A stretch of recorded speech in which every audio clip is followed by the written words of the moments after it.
Alright, so let's check the patch notes, guys. Probably not take long. Let's first review by title. Okay.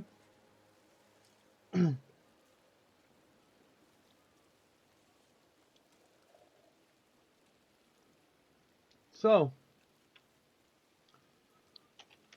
there will be new unique items and legendary aspects.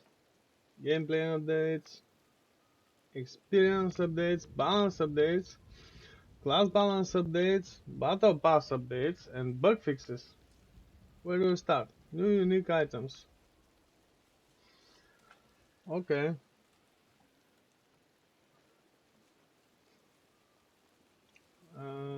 Unique ban. Oh, they are specifying the changes. I won't go much over these. Only probably the Necromancer ones. We don't care about this at all. Legendary aspects.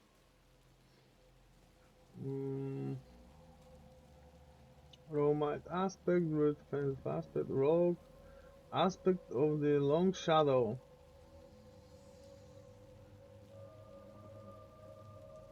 That's interesting.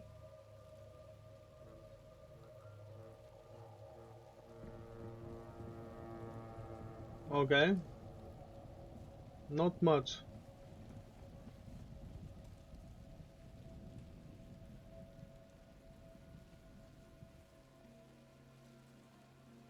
Okay, accessibility, we don't really care about this right now. User interface and user experience. Items can now be marked as favorite.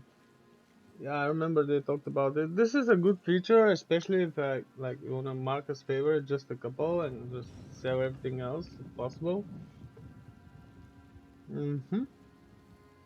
Items in the stash can now be marked as junk or favorite. Okay, that's cool.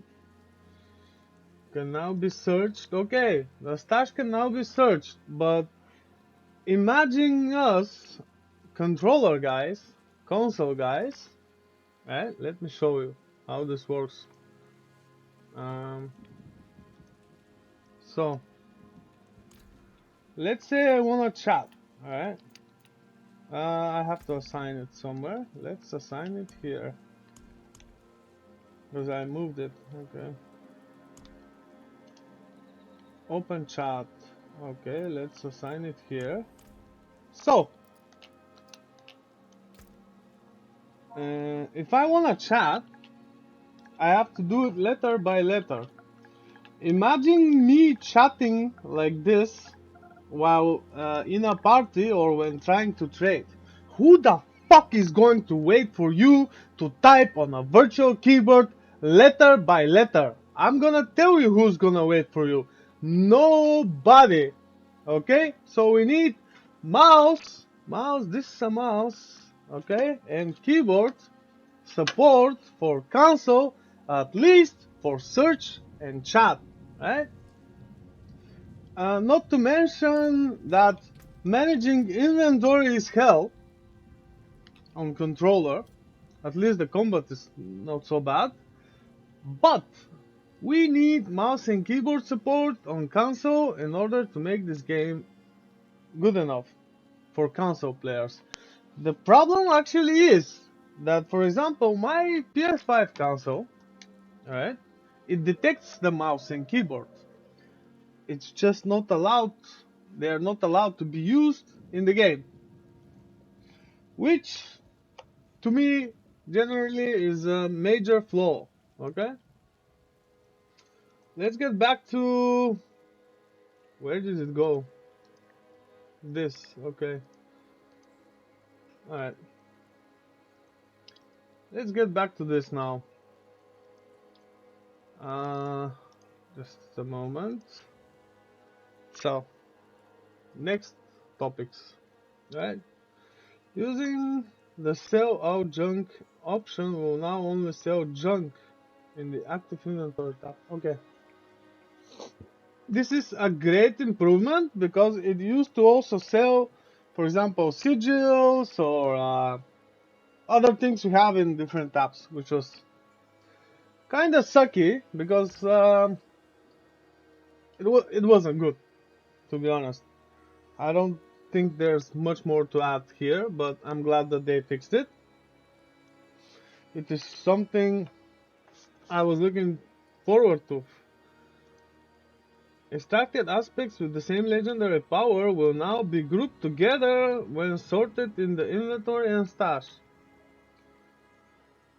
But only extracted aspects, not items. Items will be grouped by item type, starting from top to bottom, like helmet, chest, gloves, pants, stuff like that.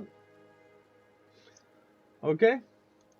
The sorting of normal affixes on items has been improved to be more consistent. What do they mean? Okay, they mean the affixes on items in general, like plus to all stats, plus to intelligence, stuff like that.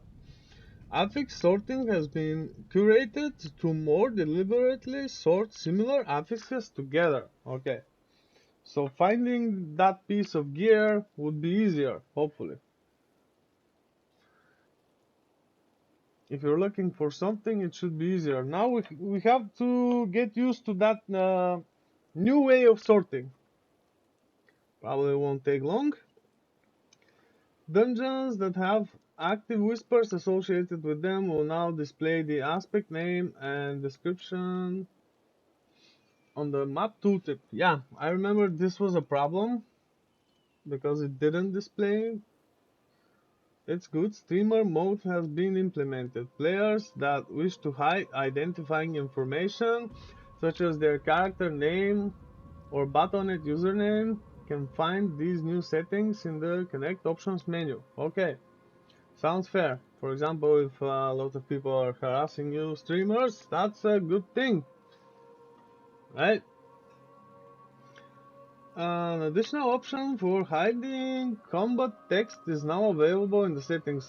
Completely pointless change because you need to see this happening. Just make sure to decrease the font. Hey, they won't be on your way, like I did. Out to run has been added. When pressing the bound key button, the player will continuously move in the direction they or their mouse cursor are facing with another movement. Okay, that makes sense, but would it be also available on controller? They don't say, because for example I have to keep on pressing, and usually this thumb, my left thumb, it's getting like much stronger because of this, and it gets kind of numb after playing for long hours, but still not huge of a deal. Probably for PC players that's a good plus, but in general, if you have low APM, you can't be good in such games anyway. So okay, let's move on. Visual effect on the map to denote active health tide is now also shown on the minimap. Nice, that's a good addition. The minimap has been zoomed out to display a wider area. Okay, this is a nice change, but what I think is they should allow us to zoom it in or out on our own, so we can decide what's best for us.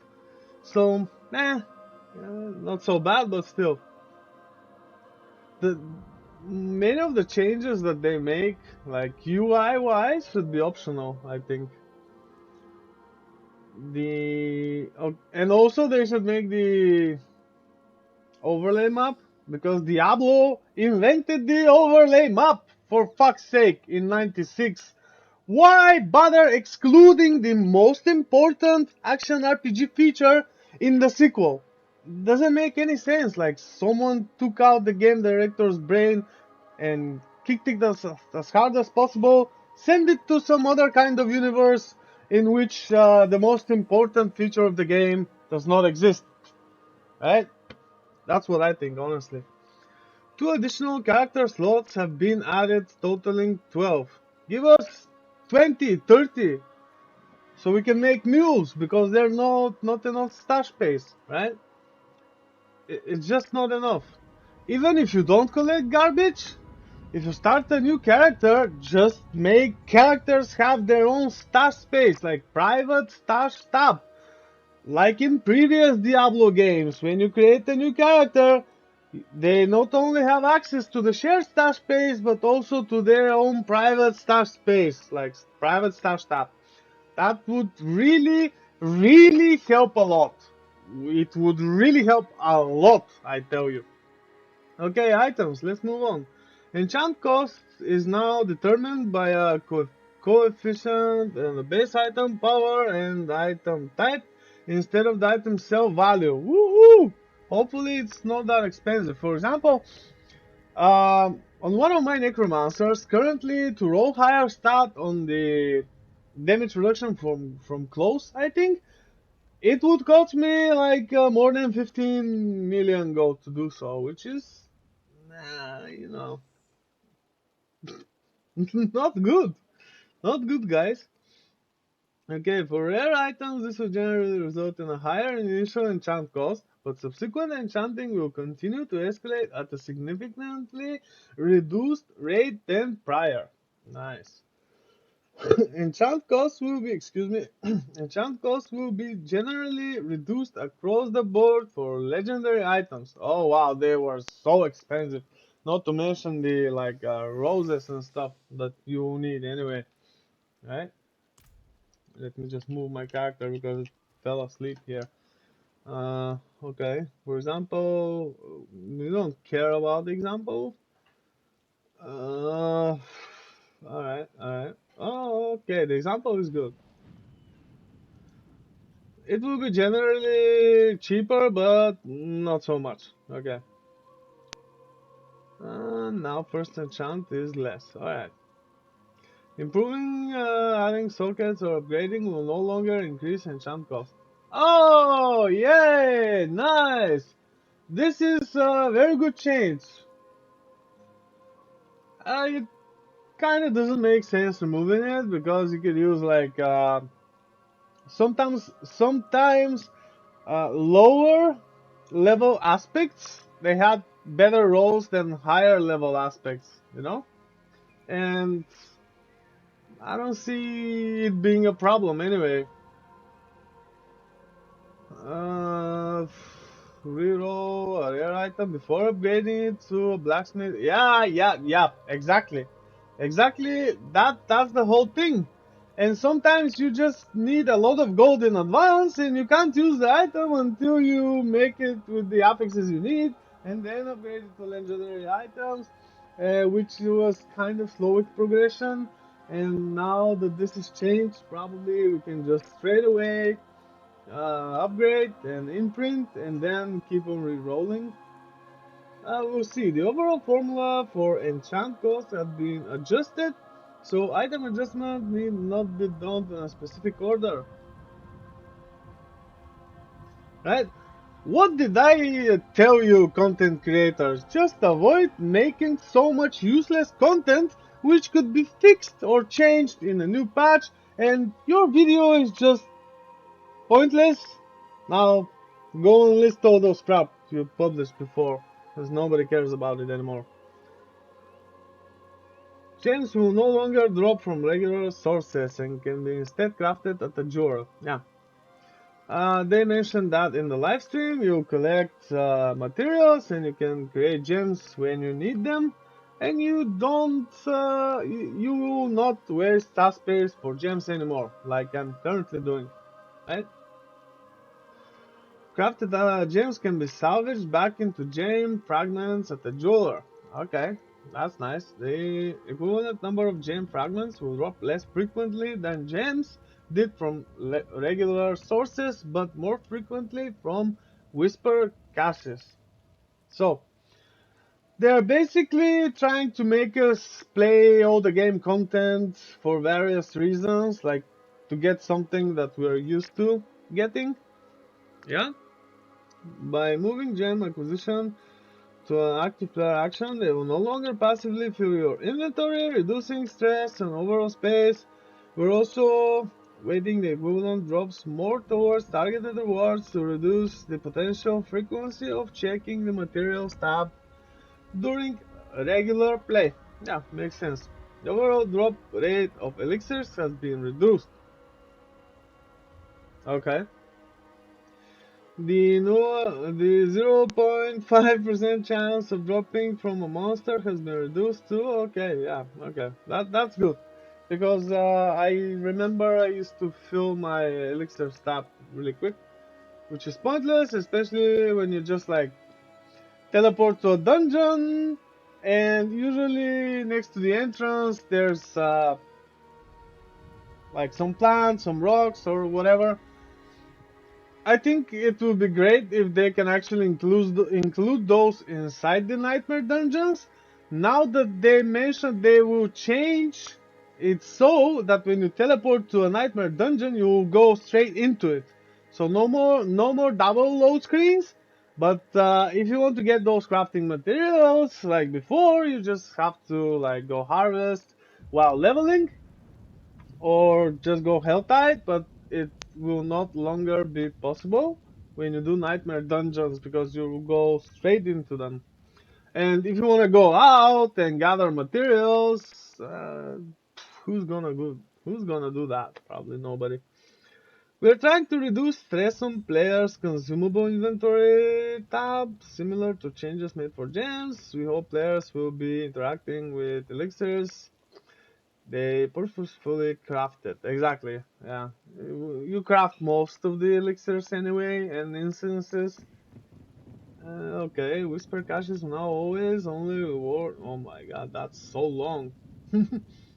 Reward items of the specified equipment slot instead of having a chance to include a random item of any equipment slot. Okay.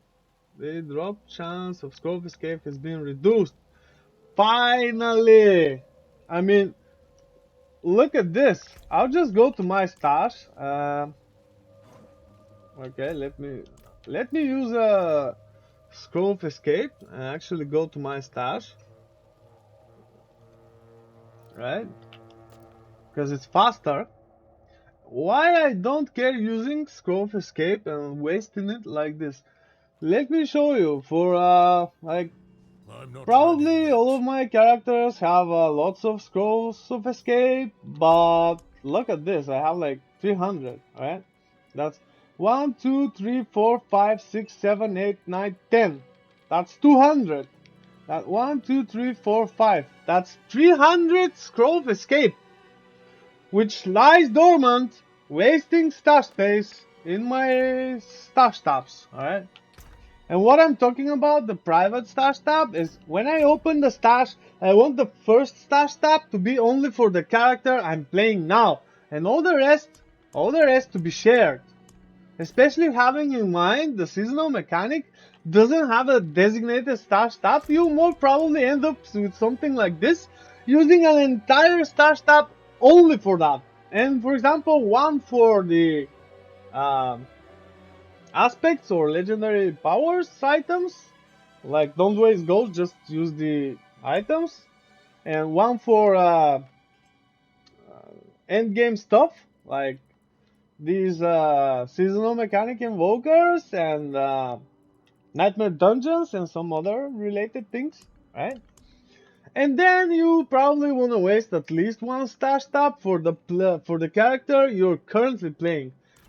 Probably many end up with something like this because we don't have a personal stash tab, which is new to Diablo in general. Anyway, and let's get back to this. Where is it? Why is it not showing? Should be now. Browser, hello. Hmm.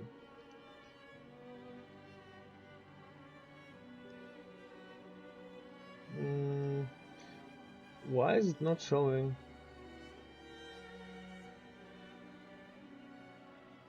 Patch notes, okay.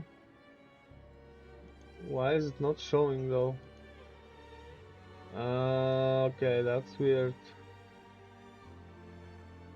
Hello.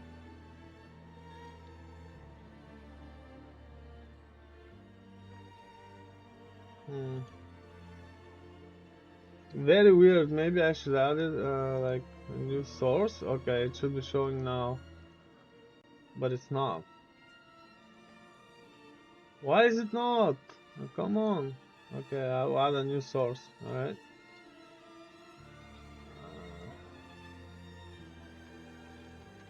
Okay, window capture, browser. Mhm. Okay, and now I have to move it. Let me just move it so I am also visible. Browser, where did it go? Come on, Okay. Why here? Why here? Okay, it should be fine now, but it's not. Move, please.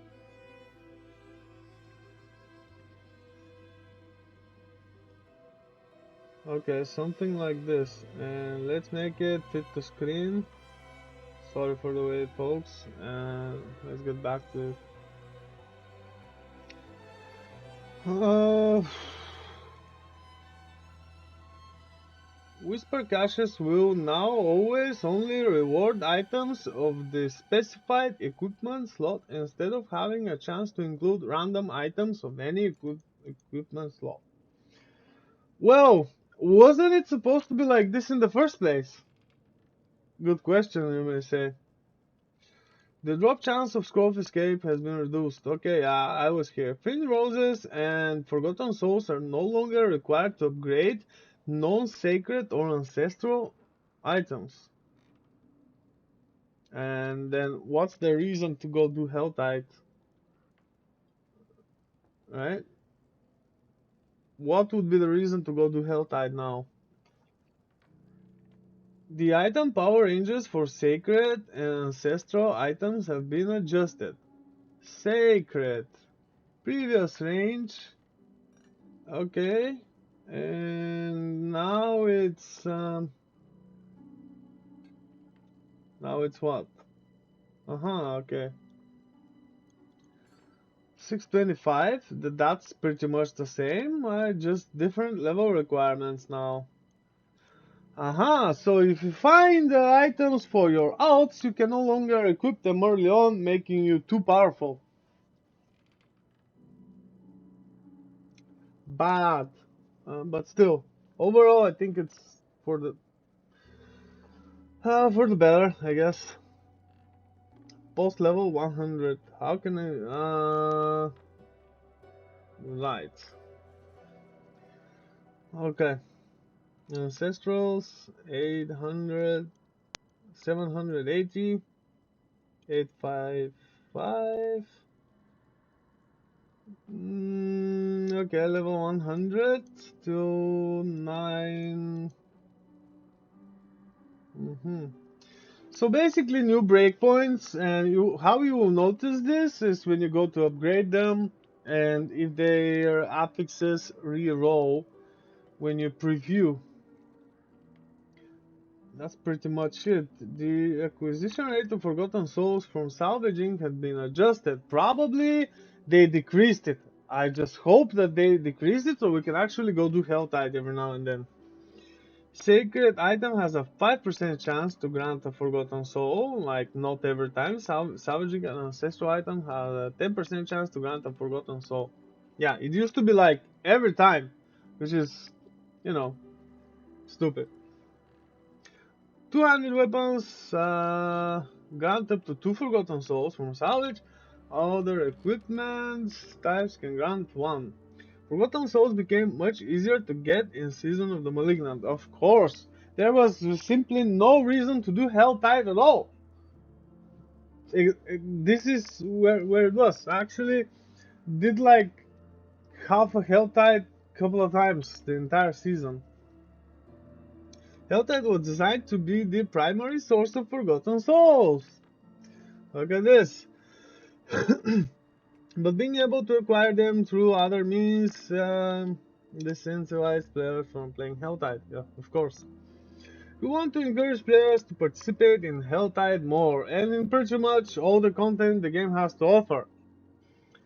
Alright, but do not want to completely shut down alternative sources of growth. So we have blah blah blah blah. Okay, yeah, like it said here.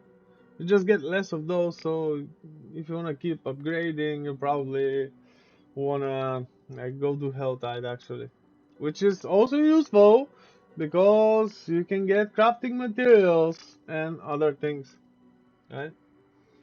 And drop only stuff, especially elixirs. So, okay, we have broadened the types of items that can grant Forgotten Souls when salvaged, but decreased the drop rate. Previously, only weapons could provide them when salvaged, but it was a guarantee. Yep, exactly, every time. Like I said before. The following loot adjustments have been implemented per world tier. Okay, world tiers 1 and 2 unchanged. World tier 3, only legendary, unique, uber unique, and sacred rare items will drop. Players will instead receive additional crafting resources. Okay, hopefully that's nice. World tier 4, only legendary, unique, uber uniques, and ancestral rares. Players will instead receive additional crafting resources. So probably we won't be getting any of those magic or white items, which have like nothing to do with picking them up, except if they're the class weapon, which is very, very expensive. For example, the Necromancer double-handed sight. It usually costs like 35 grand, which is like the average price for a crappy legendary, right? Sometimes more. And this is why I used to pick them up, like two-handed swords, two-handed scythes, two-handed staffs, and such things in general. Even the white ones, they used to cost like 26, 35 grand in gold, which is not so bad. Having in mind most of the other items cost like 6 to 8 to 12 to 15k, something like that. And they take up the same space in your inventory. Okay, what's new? Gold drop rates have also been increased in world tiers 3 and 4 to balance out these changes. Haha, would you look at this? So no more garbage collecting and just dropping more gold. Yeah, that's a nice change, I agree. Alright, what else, what else? Let me see. Dungeons. Teleporting to a nightmare dungeon now takes the player inside the dungeon instead of teleporting it to its entrance. So, be careful about those mechanics now, which are like Stormbane's Wrath, or Lightning, what was it? Thunder Strike. No, Lightning Dome, whatever it was.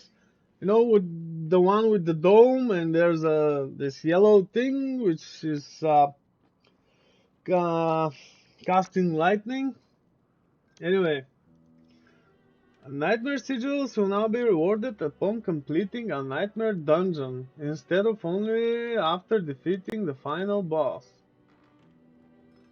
Okay, sounds fair. And hope they don't drop while progressing through the dungeon, because when a party goes to progress through a dungeon, everyone gets the drops, not only the one who started the dungeon, which is uh, makes parties overpowered. For example, when they introduce rankings, playing alone will be incomparable to a party, which sort of makes sense, but competitively wise, if they don't include social found uh, game mode, it's you're always overpowered, overruled when you play against parties and having rankings, right? Okay, monsters in Season of Blood Nightmare Dungeons will spawn sooner to the entrance, finally. I remember when I entered a dungeon, it was like empty for like half a minute at least. And I think I calculated that just walking in dungeons takes about 30 to 40% of actual dungeon activity. So the game is beautiful. Okay, graphics are nice, but just having to walk to nothing else, that's very annoying, guys. You know, that's like my least favorite thing in this game. This is meant to help reduce the amount of walking needed before your first encounter in the dungeon. Yeah, definitely. Nightmare dungeons affix adjustments. Okay, let's check this out. General, direct damage from major affixes can now be passively dodged. For example, Blood Blister and Death Pulse. This is amazing change. So, if you remember those stacking, I don't know if you have this case, but for example, like with Necromancer, with Corpse Tendrils, for example, you pull in like six or I don't know, like 5 or 6 mobs, and there's like dead pools stacking on top of each other, and a couple of dead pulses appear as one, and they might kill you if you're not careful, things like that. Which can happen also with blood blisters. For example, I've seen, I think the most was like three blood blisters exploding one after the other. And at the higher Nightmare Dungeon tiers, they just do massive amounts of damage, especially when you go over your level, like after, what was it, 55? When you go after 55, then it's like, or 46, was it? Yeah, after 46, mobs are already uh, higher level than you, even if you're max level, and then those things can do quite the substantial damage. And now that we know that they can be dodged, that's a whole different game, right? Backstabbers. Backstabbers was removed from the game. Previous monsters deal X more damage when attacking from behind. New close monster attacks from behind cause you to become vulnerable. Yeah, that could make it actually even worse. But you will take only 20% more damage instead of like 150, was it? Yeah, vulnerable damage taken is increased by. Okay. Yeah, that makes it more doable now with having backstabbers back into the game because it was removed. Death pools will no longer trigger on monsters that already have death explosions. Uh-huh. That's actually really good, but I think it makes the game much easier because those death explosions were actually slower than the death pulse. For example, the poison one or the fire one, and the death pulse was kind of instant on death. And by having those others on death effects, it was, you know, easier to avoid, I guess. Okay, let's see. Dead pulses will no longer spawn on top of each other. A dead pulse will only occur if there's open space around the monster. Alright, that's a good change. That's a really good change. Now they can't stack, and actually dead pulse will be a more doable mechanic, especially in higher nightmare tier dungeons. That's a good change, but I think it's making it too easy. Alright, we'll see. Drifting Shade. Persistent duration reduced from 5 to 3 seconds. Alright, that's good. Respawn time increased by 2 seconds. Nice. Now they spawn less frequently. That's cool. Lightning Storm. Yeah, this is the one that I was referring to earlier. Lightning Storm. Avoiding shot damage in the bubble grounds, bonus movement speed. Yeah, that's a good change. Lightning Storm will only begin once players are in combat. Okay, Lightning Storm will only begin if the player has a direct path to where the bubble would spawn. That makes it too easy and much more doable, especially on higher Nightmare dungeon tiers. Monster Critical Resist. This was terrible. Excuse me. When I see this, for example, on the Bone Spear Necro or the Blood Necro or whatever, even actually on the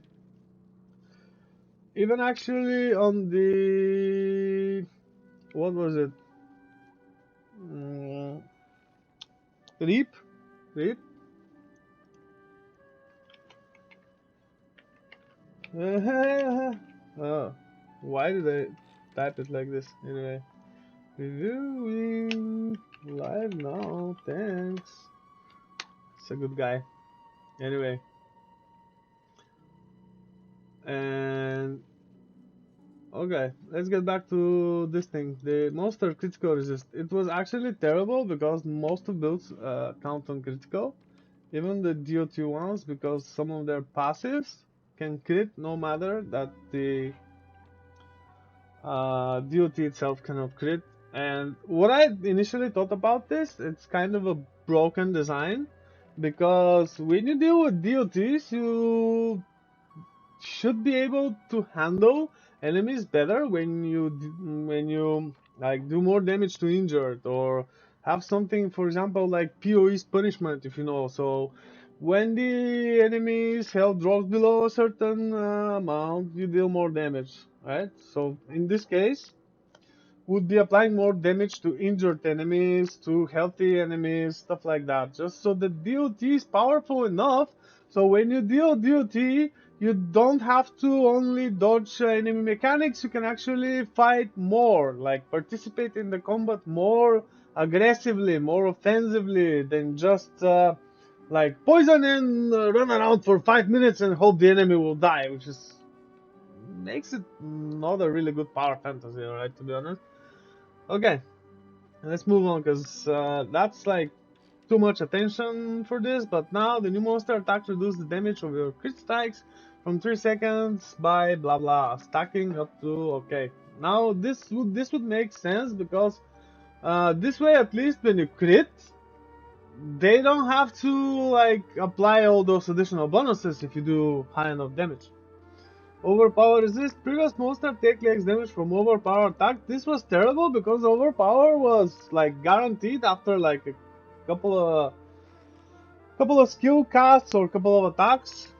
And new monster attacks reduce the damage of your next overpower attack by X, stacking up to. Okay, so if you do enough overpower, you won't let it stack. Basically, pretty much like this. Especially having in mind overpower works so well with critical strikes.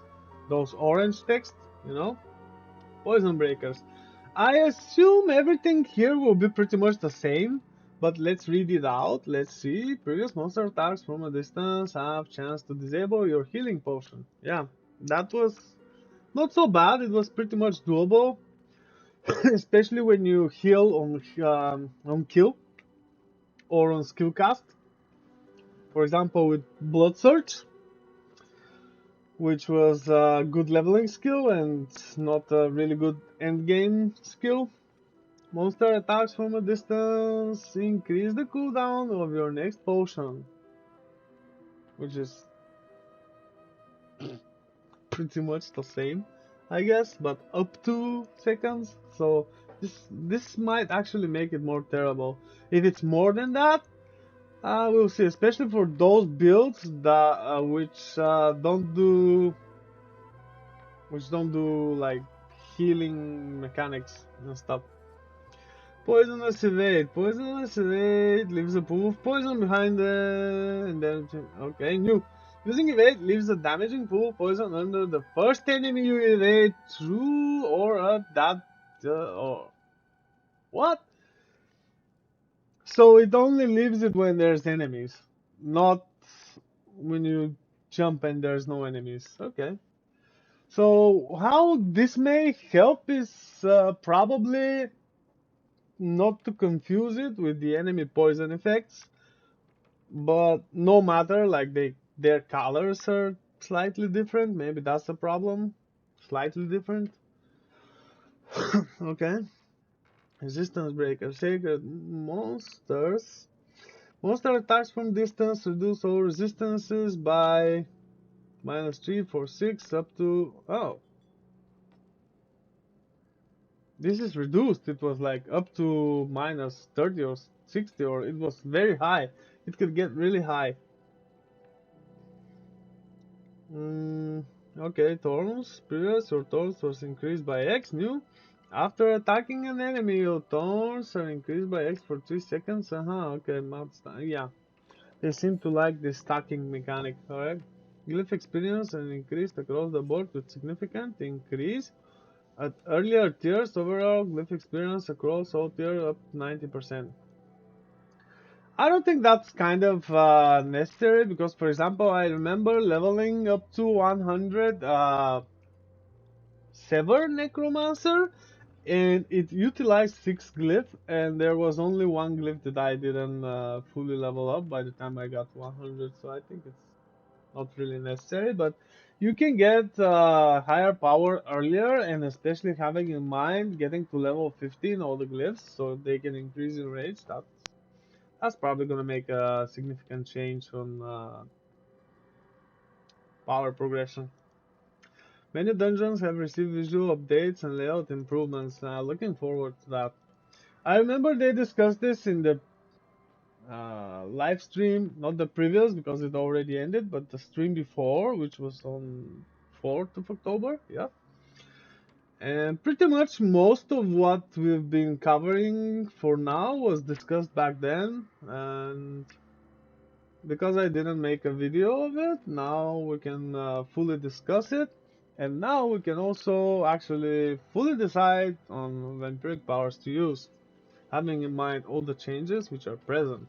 It would make how do you put it, like definitely a wiser decision, like an informed decision, not just because something looks cool or it's promised to be cool. Because as we know, sometimes things don't work as expected, like in theory compared on in practice, especially if not explained well, you know. We've received feedback that some dungeons lacked visual diversity and required quite a lot of backtracking to complete. Yeah, like pretty much every dungeon. Which is also the end game most visited, most played, like end game activity. And having this as a problem was a no-no Diablo team, right? Making them feel cumbersome. Yeah, that's like a funny way of putting it, I guess. We believe our adjustments to dungeons in these areas will remedy player frustration, but we'll continue to listen to community feedback and make additional changes as needed. What I can tell for sure, it's not only that the problem, like the backtracking, it's a problem, okay, everyone knows that, but the character mobility is a huge problem. Because, for example, in Diablo 3, in Diablo 2, you have high character mobility. For example, teleport or much increased movement speed. And compared to Diablo 4, it's just like I said, 30-40% of your gameplay is just walking, wasting time walking to do like to get from one point to another, and I don't know, it's just not so good. What I think they can do, guys, this is power fantasy. Give us higher mobility. Like, of course, give higher mobility to the rogue and the sorcerer. Like, sorcerer can teleport more and have a like lower cooldown. Rogue can move faster and stuff like that. But all characters in general should be able to move much faster. Like, compared to what it's now, I think they should at least double it. Because why the mob density was not a problem, for example, in Diablo 2 or in Diablo 3? Because you can teleport all the time without cooldown and without much problems except resource, and you just drink a potion. Excuse me. And the thing is, for example, in Diablo 3, the characters are way faster than in Diablo 4, like at least 5 times, especially in the end game. In Diablo 2, just 20% increased movement speed was like at least 60% increased movement speed in Diablo 4. So, the problem is not only backtracking, the problem is not only mob density, the problem is mobility in general, because things are too far away from each other. We get it, it's an open world, it's a big world. You want us to actually feel that we are in this open world with so much things to do and all, but everything is too far away. Like, why slow us down so much? This is something which should be worked on a bit more.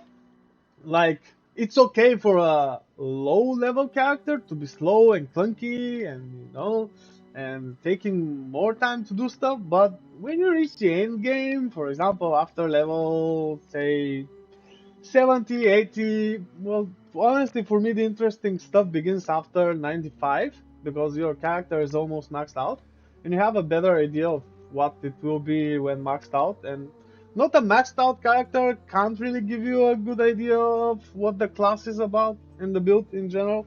So, what I'm trying to say is when you reach this super high, like endgame power level or min-maxing part of your journey with this character, you should also be able to noticeably move faster through content, right? Give us more movement speed, or I think this is significant part of the problem. Significant part of the problem because it changes things a lot. Yeah, not much to add here. But in general, like compared to the mobility in other Diablo games and probably other RPGs, for example, in Path of Exile, if you get enough movement speed, like you can go crazy through the map. In Diablo 3, similar stuff. In Diablo 2, similar stuff. And for example, the Paladin in Diablo 2 has charge. You just spam charge and you move like crazy throughout the area, throughout the level. And it is almost comparable to teleporting around. Alright? And why was this good? Because you can do fast runs. For example, you can go kill the boss in less than 2 minutes and do it again. And do it again. And here we have to like spawn them, get parts, do that. It takes forever. Which is not always as rewarding as it should be. It doesn't feel as rewarding, right? Let's see now. What do they say? Miscellaneous quality of life updates for various dungeons. Okay, looking forward to seeing that. Especially after figuring out which would be the nightmare dungeons for this season, because as we know, there's over 120 dungeons, and only some of them become nightmare dungeons in each season. Only some of them will be nightmare dungeons each season. They will rotate those nightmare dungeons for each season. You can't just go activate this and that dungeon, make it nightmare dungeon with the sigil. And to be honest, what I think would be better is to actually being able to apply sigils on other content like strongholds and bosses and stuff. They should be like giving all those affixes, but we should be able to pick the content we would like to apply the sigil to. Imagine bosses with all those affixes, right? It would make them more interesting and stuff like that. And strongholds, for example, most of them are as long as an average dungeon, like because you have like at least 3 or 4 objectives to do and stuff like that. Then do the boss, which is pretty much comparable to Nightmare Dungeon. And I can also say the same about Legion, for example. Imagine Legion with affixes, right? Especially now having in mind that this kind of activity will provide parts to summon a boss. Okay, I was disconnected. Anyway, never mind. Uh, yeah, let's move on. I think that would be a significant change to how the game is played. Being able to actually make content difficult, because now that they are giving us all this power, I think we have to like we'll need more difficult content to use it against. Alright? Endgame activities, Legion events. Okay, let's begin with the crazy stuff. The time between Legion events have been reduced from 30 minutes to 25. That's okay, because now, having in mind it provides materials for summoning bosses. This is gonna be used for more Legion events. Every Legion event will now have a whisper objective associated with it. Okay, that's cool. So it makes even more sense doing it. I don't think it was like this before. It was only some of them, right? Wasn't it? Additional life scaling for Legion event monsters have been increased. Ah, okay. So let's see if we'll be able to solo Legion events. I think I have a video about it. I soloed Legion events before. We have received feedback from players that don't often fight monsters during Legion events because of the monsters dying too quickly. Well, Legion events didn't actually make sense to do after level 60, so yeah, who cares, you know? We have increased the health of those monsters to compensate, adding a little bit extra difficulty for Legion events. So hopefully this doesn't screw up Legion events because I remember on hardcore I was soloing Legion events, and now that they're crucial to getting Uber Mix, this would uh, this would be just terrible, you know? Having in mind that you will need to go do Legion events to get parts to summon a boss. Well, this is present, well, this change is present, and especially for hardcore players like me, if you go try to solo a Legion event, sometimes the Legion happens to run away because you can't be at 7 places at once, okay? Hope it makes sense. If you have ever soloed a Legion event, you know what I'm talking about. Or even if you did a single Legion event, everybody just moving around, killing mobs, you know, and imagine doing this alone, because it happened to me. And in general, what I think, this might actually screw up Legion events, but we'll see. It's just how I see it now, but we'll see how it plays during the season. Especially having in mind people might actually want to play more with all those changes. We'll see how that goes. At least I know at least one of my friends said he's gonna play, but hopefully he plays more than just the first couple of days. Like after getting to 100, some people don't have much more to do, you know. The experience reward for completing a Legion event has been increased by 75%. Okay, so now it most probably would make sense doing them after level 60-ish, right?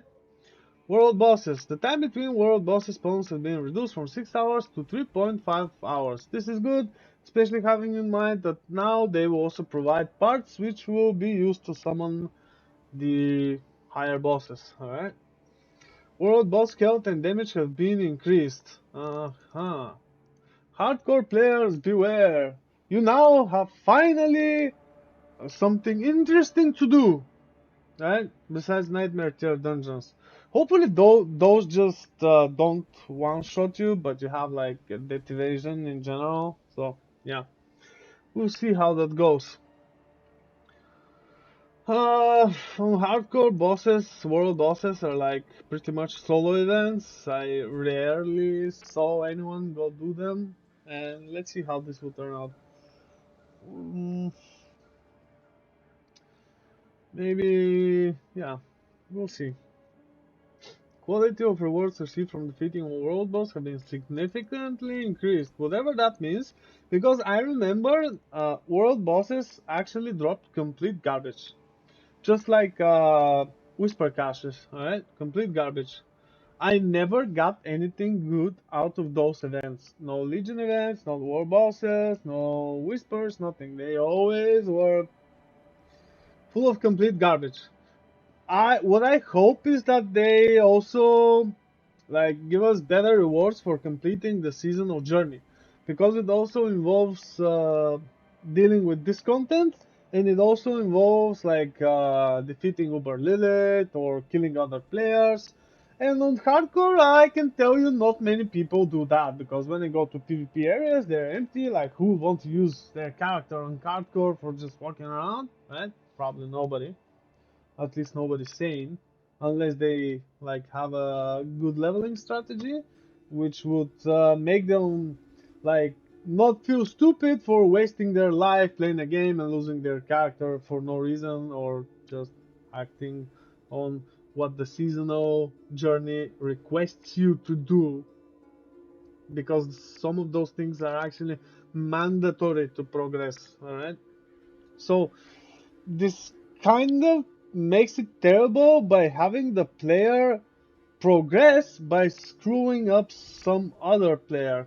Nobody cares about this on softcore, but softcore is played differently, and I don't care about softcore, so I'm not gonna waste more time about explaining this. The warning that indicates world boss will spawn now broadcasts an hour in advance versus 30 minutes previously. Okay, so you will have like a couple of dungeons to do while waiting, and you can go like in the very last moment. That makes sense. Notified 15 minutes before the world boss spawns. Okay, that's good.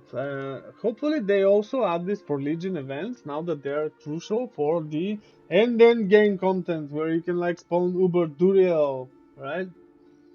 And hopefully they also include other bosses like spawn Diablo. Please include Diablo in the Diablo game for fuck's sake. Come on, guys. You know?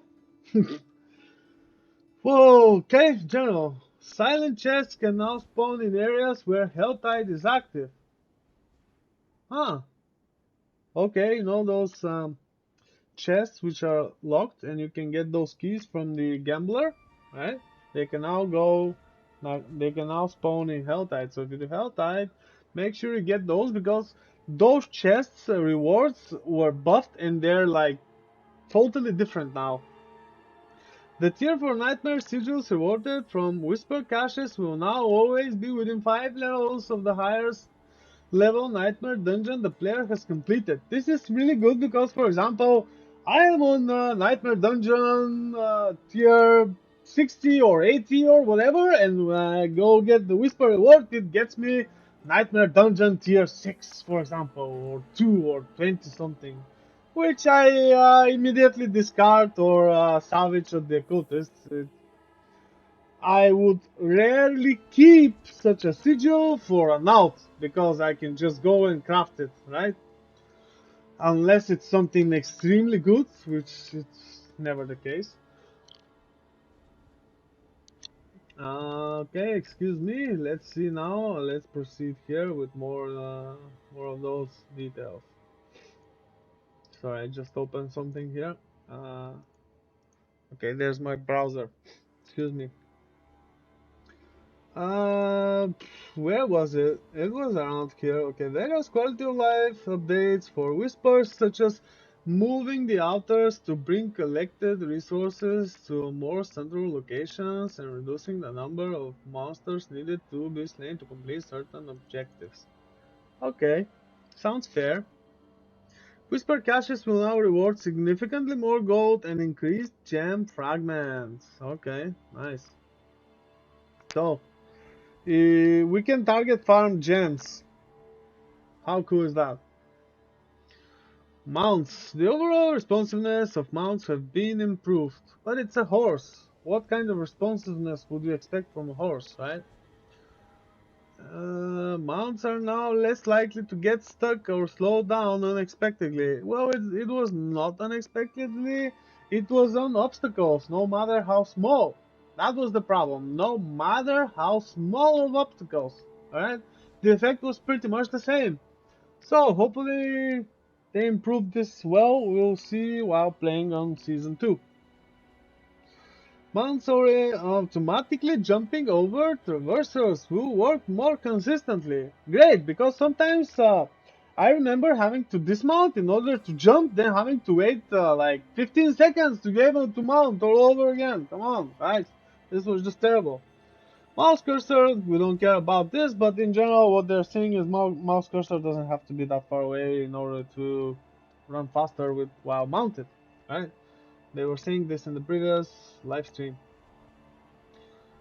Base mount movement speed has been increased, mount top speed remains unchanged. Spur, the spur boost from spur has had its duration increased by 50%. Okay, that's amazing.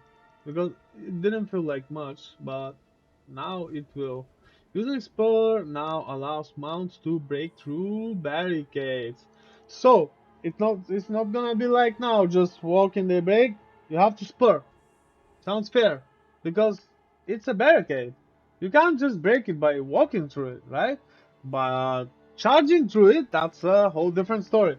And it makes more sense. I totally agree with this change. So you should at least keep one spur always, all the time, not waste it. Like I said, when the game first released, right? So, as you noticed, my advice, which is not much, but is still relevant after all those changes. So, I guess you should probably consider subscribing, having this in mind. Alright, cooldowns. Manual mount cooldown has been reduced. Yep, they talked about that. The cooldown appearing after you've been forced to dismount from taking damage has been reduced from 30 seconds to 50 seconds. It was 25 actually. The cooldown for the mount combat skill has been reduced from 10 to 3. Okay, yeah, nice. Oh, wow, finally you can stun all the time.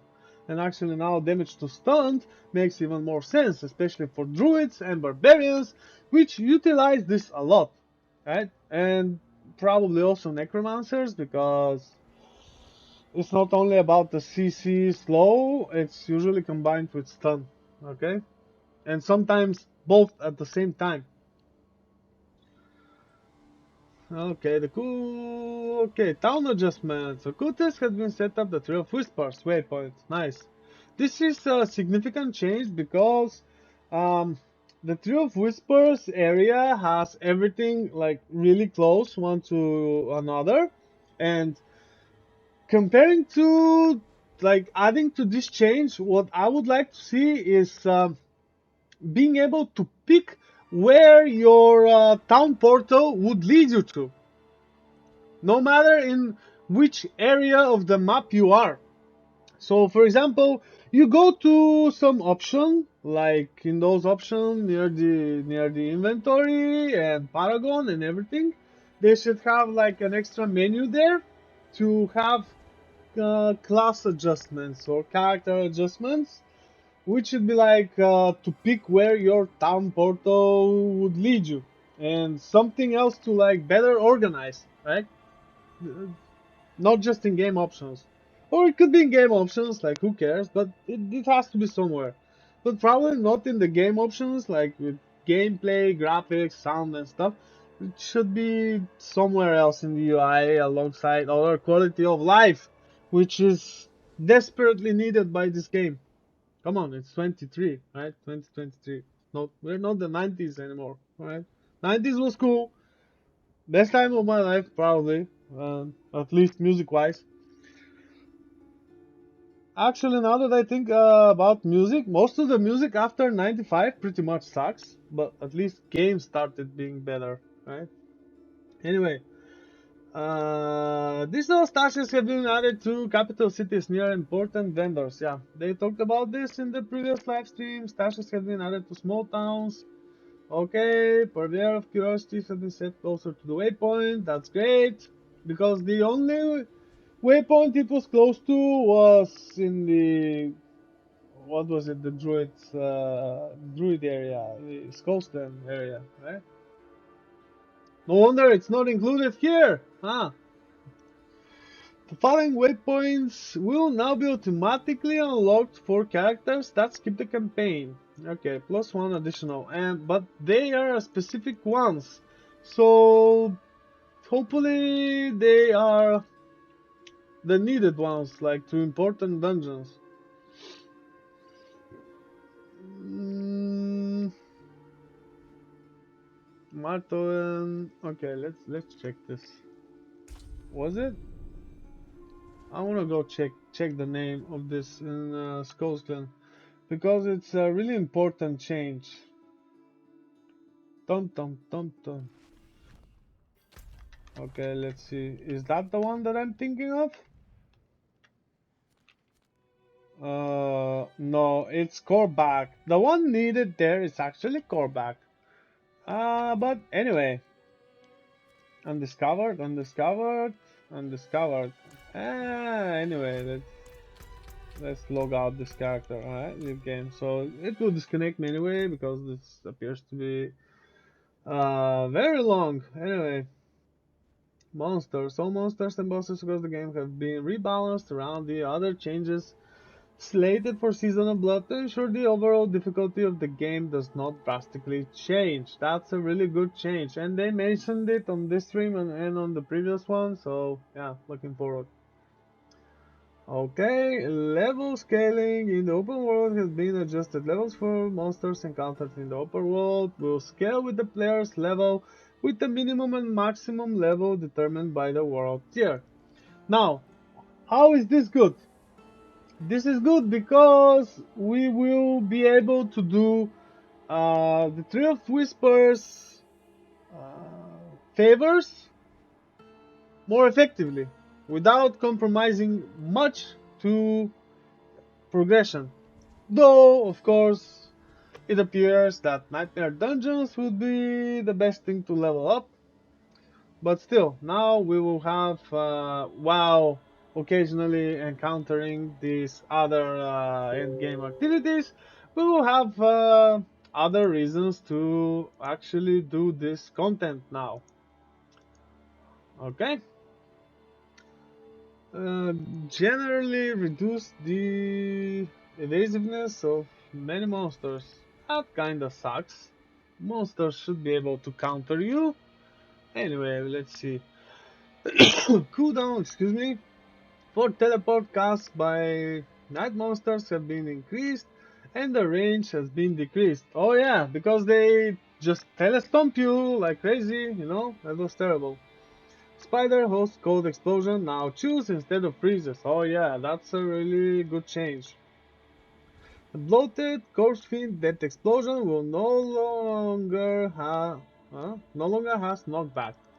Not really necessary, but okay. Spider host, bloated corpse fiends, and fly hosts will no longer spawn with the firing cast and plague bearer affixes. That's making it too easy now. But okay.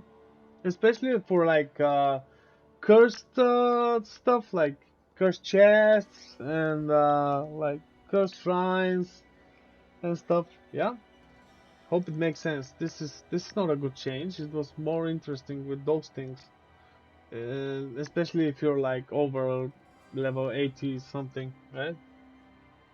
The seating abomination's ground slime ability now also spawns a poison pool under the player. Oh, okay, interesting. Ghost monsters have received a visual upgrade. Looking forward to see that. Hopefully it's something about visibility, right? Because they tend to kind of surprise, like when you go to attack them and more just show up from from their initial location, and being able to react better to them simply because they have better animation and you like see them better and stuff. That's hope. I hope that's what it is. I just hope that's what it is. For example, like they improved the Necromancer skeletons, right? Experience updates. In incenses now grant a bonus to experience, and they persist after death. Like, who cares after that? If you die on hardcore, you start over. But anyway, it would make more sense to actually use instances or on lower nightmare tier dungeons, guys. And thus, you'll be more powerful. For example, like plus 25 to intelligence will give you like a couple of resistances and stuff. Alright? The experience bonuses for being in a party and for playing in higher world tiers have been made multiplicative to increase effectiveness later into the game. Like parties, yay, who cares? Experience gained from killing higher level monsters have been significantly increased. I remember they talked about this in the live stream of October 4th, was it? So I'll go over it anyway.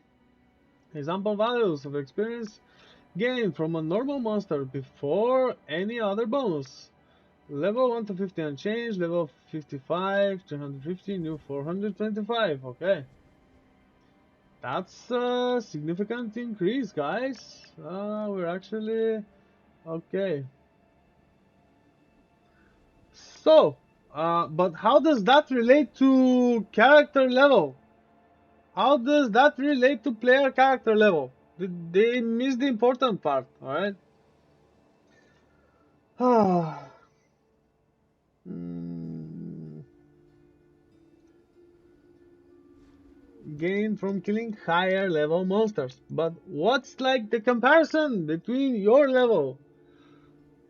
1 to 50 and change, level 55. Okay, so basically they are not compared to like your level, but to to their level, right? If that makes sense.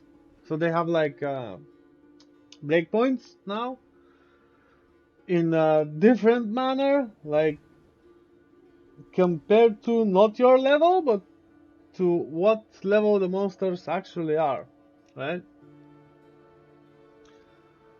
The experience rewards for competing individual whispers, casting in green favors, cashing, cashing in. Okay, cashing green favors and opening helltide chests have been increased. Okay, plus a lot. Ooh, so that actually makes sense doing. Alright. Rewards for turning in green favors. Okay. That's a nice change because now you have like the chance to not do them just because you encountered them while doing nightmare dungeons, but you can actually go after this content and expect some kind of reward. Individual whisper completion, whisper experience is increased a lot. And what about the tier 4? Basically, this is not tier 4 content. Uh, Whisper tiers refers to how many green favors the whisper grants upon completion. Okay. Misk. Necromancer minions and druid companions now much less likely to target invulnerable enemies. Okay. Effects that guarantee a overpower on your next cast will always be consumed on the next appropriate cast, regardless of whether the target is hit. Huh, okay, have in mind. If you have multiple of such effects activate, only one will be consumed per cast. At least that second part is okay. But that kinda sucks. For example, what if I wanna like uh break some obstacle because sometimes they drop potions and interesting loot, you know? You definitely know what I mean, right? Yeah, I also stream on YouTube, Shane, but YouTube ads are really aggressive, and I wouldn't mind if you have ad blocker when you watch on YouTube, you know? Just make sure to turn it on because you'll probably see ads a lot on YouTube. If you want to do that, you know. Let's see, where was I? Oh, the renown rewards. What's this? Renown rewards now persist between seasons and new characters, but that's since the last patch, so yeah, that's a good change. I think actually renown was a good thing to like level a new character, like just go do something different while leveling, and you can like do strongholds and just a couple of quests, and it progresses you enough through the renown. So yeah, probably people just got annoyed by this, but I wouldn't mind doing it like all over. Just do like different quests for diversity and have like a different leveling experience. Because right now, what I do is either rotate events or rotate the same dungeon over and over, and it's kind of a boring leveling experience, you know. And by having the renown to actually grant you those rewards, you would have a more boring leveling experience where you just won't have the patience to go do higher levels. And when you get to the higher levels, like on World Tier 4, and you have to do the same content again, which you did by now to get there in the first place, makes the power progression kinda boring. I understand that people don't want to do the renown when they die on hardcore or when like ever, like just do it once. I know it makes sense, but then now the power progression loses diversity, people. Just try and understand this. What you're gonna do now is like do domain tunnels all over and over again, or just like the same dungeon all over and over again, just don't complete it, reset it, and re-enter because you found the density that you need to level faster because your XP per hour has higher value by doing the same thing over and over again, which results in a boring gameplay, which you will have anyway when you go to the end game and get like too powerful and all that. So if you want your game to be too boring all the time, yeah, just do that. No worries, man. Hope it makes sense. But you know, usually, if you say something is boring, it's not because it's that much boring, it's because of how you approach it and how you handle it. So probably other areas in your life are boring as well, and this is why your experience could be such in the first place. Just have this in mind while progressing because the game offers like a lot of stuff to do. You don't have to do the same thing over and over. But if that's your thing, especially if you come from like Diablo 2, for example, or PoE, where that is very common to do the same thing over and over till you get crazy, because you can get 1% better character, suit yourself, you know. All renowned rewards now. Okay, I was actually here. The level of Twitch players will receive the priority quest for unlocking the next world tier difficulty has been increased. What? The level of Twitch players will receive the priority quest for unlocking the next. Ah, okay. But who cares, you know? Mm, for example, World Tier 3, you can go from level 35, especially if you're Necromancer, right? Remember? On World Tier 4, you can go. It required 70, right? It required 70, but you can do it like a lot levels lower, especially if you have this elixir of 900 armor or whatever. Just make sure like you're not more than 15 levels different, and then you won't have that much of a problem, because otherwise you most probably get one-shotted to death no matter what hits you, right? So if you're like 15 or less levels below the requirement, you'll be fine, especially if your character control is good enough. Yeah, players are free to attempt to capstone dungeons at any level, of course, but if you do it for more than 15 levels, like I said, you'll be in trouble, because everything will just one-shot you. Test it, believe me. But we have raised the level at which the player is prompted to attempt them. Yeah, like we need a reminder. That is so players don't feel encouraged to attempt challenges that might be too difficult for them at that point of the game. Yeah, that's only for pros, guys. Just go way under leveled, and if you know what you're doing, you'll be fine. Especially, I'm just gonna remind this to everyone who's watching right now. Overlooking or like completely ignoring defense and resource is the main problem in action RPGs in general. Okay, sure, you can go glass cannon. This is how it's called, glass cannon, where you just focus on damage, and this is quite effective for group play, for example, or when you don't have to deal with such huge amounts of mobs and stuff, where you hitting first is crucial. That's always crucial in an action RPG, of course.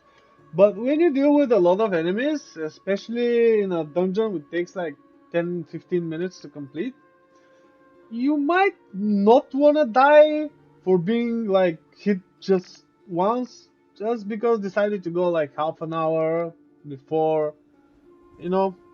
For speedrunners, okay, I get it, guys. You just do the capstone after your hour and a half or 2 hours, that's totally fine. And the next capstone in like 2 or 3 more hours, that depends. But still, okay, let's move on. Rewards for completing side quests have been improved to scale with higher world tiers. And why does this change, like, why do you have to care with this change, especially having in mind that renown is now permanent? Like, who's gonna do those quests? Who is gonna do those quests except maybe like couple of key ones, like to get recipes for curative elixir and stuff like that. Or for example, a specific item, like there's a ring which grants you life on kill and stuff in Skullsland, right? Stuff like that. Increased build crystal drops and salvage caches. Slightly increased rare leather and rare ore drops. Okay, especially rare ore drops. Because, come on, upgrading your weapon, it's all your silver all the time. And silver is quite valuable now that you think of it. If you upgrade a lot of weapons, your silver will just disappear like crazy. Alright, salvage caches will now also contain an item. Oh, okay, let's see. Decks and various traps in the world have been adjusted. Barrels. Now just one-time explosion no longer have lingering effect. That's actually not so good because that was quite useful when dealing with mobs. But sometimes, especially in narrow paths and like corridors, this was really annoying. Because, for example, this could be quite damaging on really higher nightmare tier dungeons.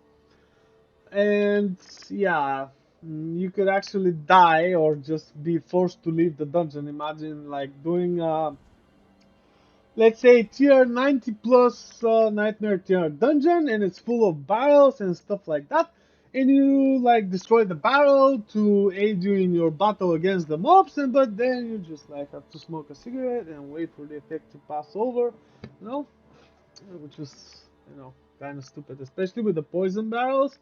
You just sit and wait, because if you go through it having in mind how resistances work, just die, right?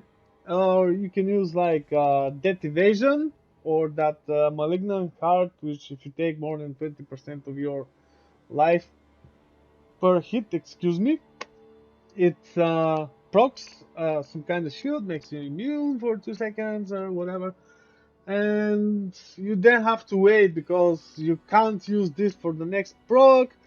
And this was kind of terrible, you know. I remember similar stuff happening, and it wasn't a good experience because you have to wait, especially having in mind if you play hardcore, and you just waste your time waiting for this effect in order to just pass a couple of meters, you know. Kind of sucks. Inflicts more chill on monsters battles. Okay, so you can actually freeze them now, I guess. Especially, for example, in Nostrava Deepwood, it was a great dungeon, but unfortunately, it won't be a nightmare dungeon in the next season because it already is in this season. Let's see what dungeons we'll get. Hopefully, some of them will be more interesting. The effect can now be passively dodged. Okay, this is really good because how it used to be is you can try to dodge it, but it most probably it will hit you, not by the dodge chance, but by evading, right? So probably I hope this changes something like the drifting shade effect, where you can just kind of avoid being hit by it by letting it actually hit you and then moving away. So I hope it's something like that. Bear trap. Okay, those are actually terrible. Those are insanely terrible, especially when they're placed like under doors, like where there's a door or some kind of gate, and you are positioned so that the camera angle or view doesn't allow you to actually see the trap.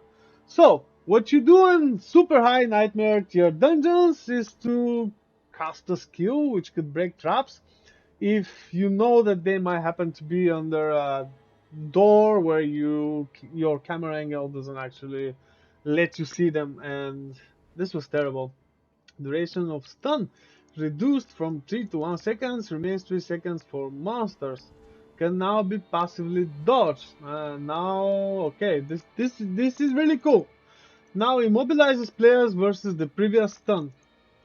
But it was damaging a lot, especially on nightmare dungeons, which are very high tier. And you know, anyway, mines. All mines now apply knockback. That makes more sense. Cold mines, 2 players, and freeze monsters. Lightning mines, stun monsters. The effect can now be passively dodged. Okay, good changes. Rock drop. now applies a stacking slow up to 60% to the player for 1.5 seconds when hit, knocks down hit monsters for 2 to 3 seconds. Okay, here's a mistake.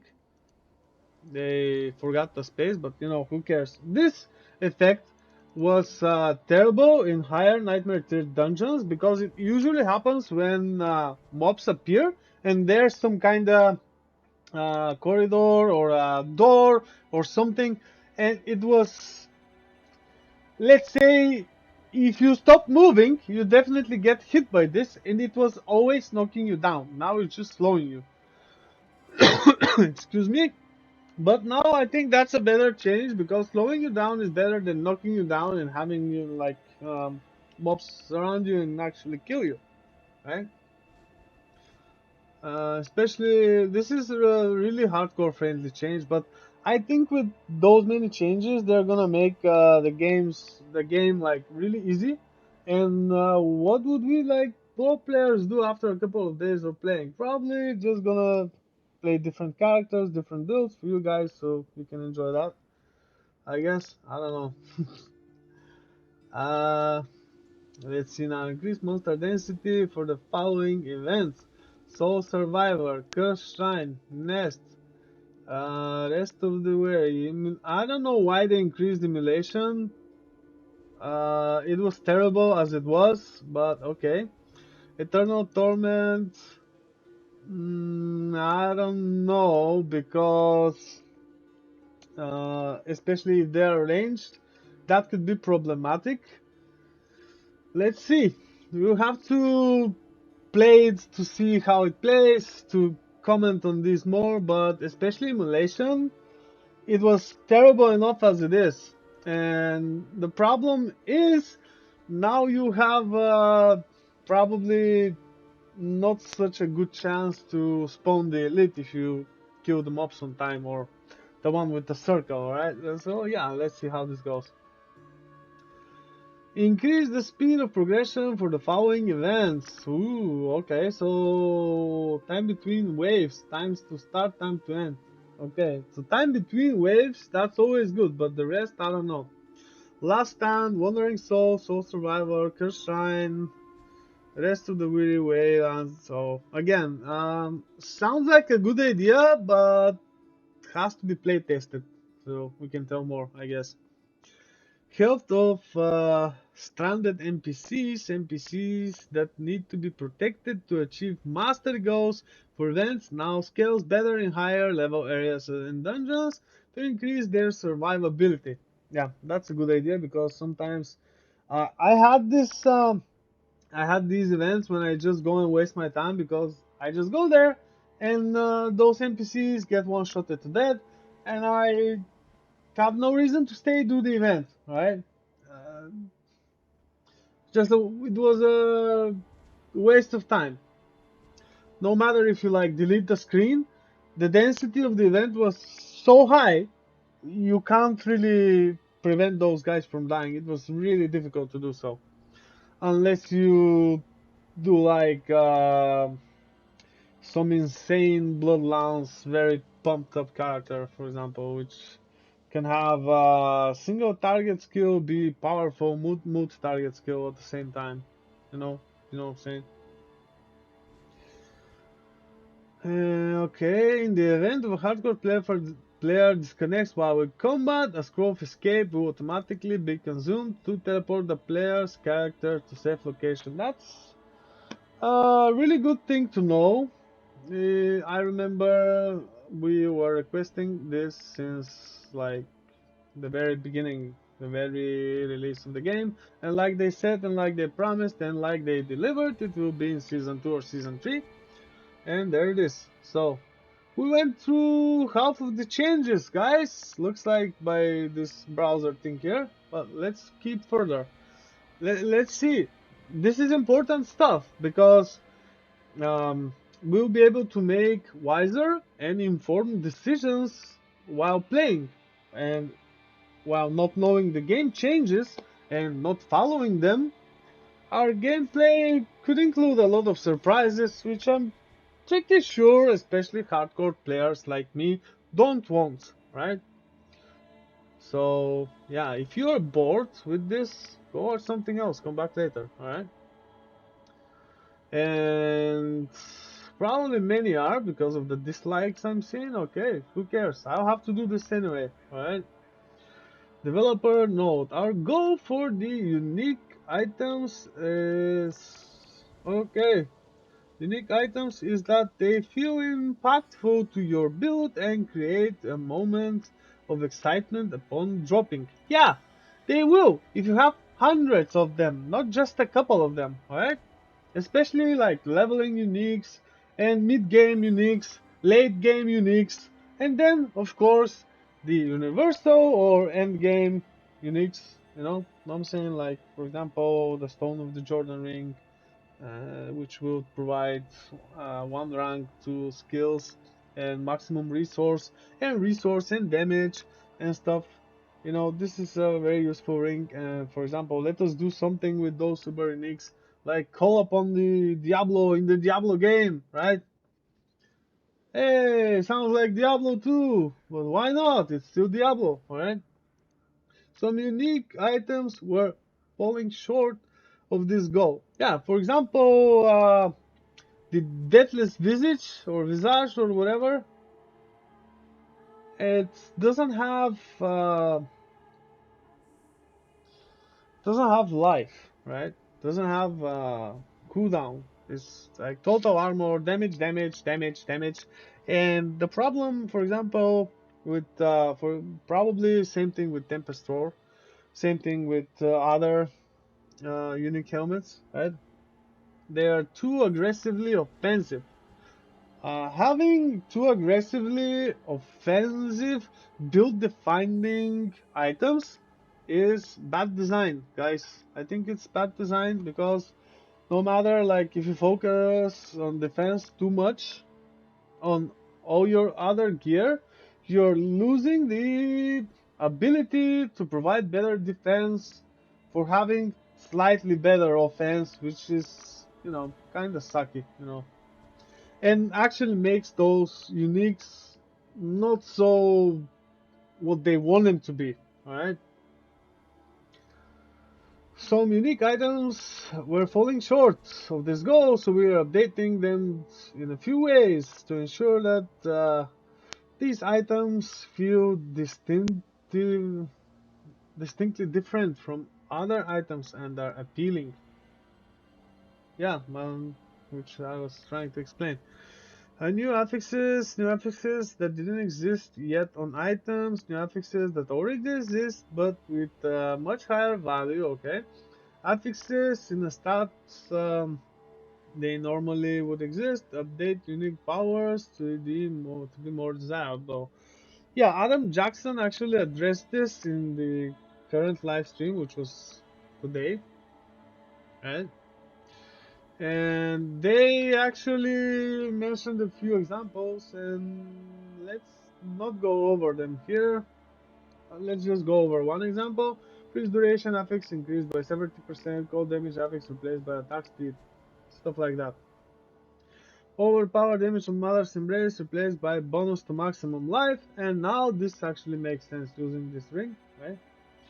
Number of enemies hit required for source refund reduced from 5 to 4. This actually doesn't make sense for bossing. For example, this would be a really good bossing ring. Bossing, I mean like Uber Lilith, and in this case, for example, Duriel and stuff. You would need to hit more enemies, which you don't have most of boss fights. All right, or you generally skip them if you're powerful enough, which makes this unique power pointless because you can actually have better resource management with some other ring, like so on and so forth. In general, what they're trying to do is a good in theory, but think of it like this: how many of those uniques are actually better than the rares and legendaries you can use in the end game, in the real end game, like the most difficult content? How many? Like three, maybe four for the entire game. right? 3 maybe. Yeah. Think of it like this. How many? It's just a couple of them. So why not give us more uniques to have fun leveling up and yeah, like in other Diablo games, basically. They should learn more from other Diablo games, and by making those bold decisions, I don't think it's working in their favor so far. But still, the changes that they're doing, I think they're on the right path, and eventually they will get to know the player base better because it's obviously a different team and they need more experience, they need more feedback. The problem is people might not be so patient and willing to cooperate as the game devs want them to be. I just don't feel it's that way, having in mind what's been going on. The communication is broken and it turns to like backlash instead of actual good communication, I think. But I've seen wonders too. For example, people on the forums actually like apologizing for being rude to other players while arguing instead of discussing game issues. So at least that's cool, right? It's a game after all, guys. No need to fight over it. Just discuss and report, and your problem will probably be solved. Probably not tomorrow, but it will be. Lucky hit chance to heal life affix replaced by lucky hit chance to gain damage. No, not a good idea. Fist of Fate. Um, yeah, probably they took this idea from the Blood Necromancer because there's this kind of mandatory legendary power you need as a Blood Necromancer. If you heal over 100% life, you can get additional damage, right? For the next overpower attack, which is really powerful, actually. Poison resistant affix, Andariel's Visage. Poison resistant affix increased by 32%. Okay. Resistances. Let's look at how resistances would work. Like they said in the live stream, they will now be additive and wouldn't have this diminishing power. But, excuse me, but armor will now only be against physical damage. So, have this in mind. Stacking armor only would work against physical attacks now. But at least elemental damage wise, we can take more damage because now also rings would have all resistance and a particular resistance. Would be like much easier to cap resistances. Okay, let's read through it anyway. Prior to seasonal blood resistances stack inverse multiplicatively with each additional source of resistance becoming less effective. So, how it used to be is you would need to have like a single source which provides high resistance, alright? In order to get this to be more effective.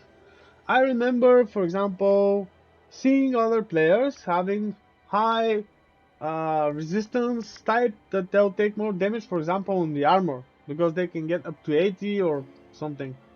And now the case will not be this anymore, so you can focus on damage reduction overall. Like, for example, focus on your armor being an actual armor, like providing damage reduction and damage reduction from close, distant, or for example, poisoned or total armor or life, and defensive stats in general, right? Imagine placing an armor which provides you 5% more damage. How does that fucking help? Let me tell you, it doesn't help, right?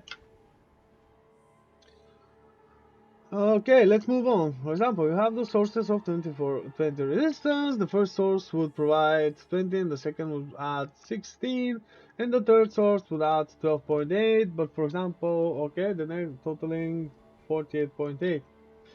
Starting with the Season of Blood, resistances now stack additively. Additionally, resistance stats now cap at 70. I think that's a low cap. It should be 75, which could be increased up to 95 like it used to be, so you can actually make tank characters, alright? If it makes sense. Especially for group play, it's very useful to have a tank. It's like always the must-have. Yeah, Shane, sure. I will be playing more Druid today, but what I want to do is go over to all the changes because the new season starts soon, and I want to like discuss what will be going on. I'm actually having the login screen below this browser, and by the looks of it, probably I'll resume playing in like an hour or something, because that's a lot of changes to cover. Yeah, I hope so. Feel free to drop comments. Let's discuss what's going on with the game changes. I'm just expressing my own opinion and how I think those changes affect my gameplay, but not only, also how I feel about them in general. And most probably gonna cut it to a separate video, so if you wanna go do something else, feel free to, and if you feel like commenting those changes with me, feel free to stay, of course. Up to you. But I will definitely play more Druid after I review all those changes, because like I said before, us hardcore players probably don't want many surprises, and having in mind how much is changed, we better go through all the changes.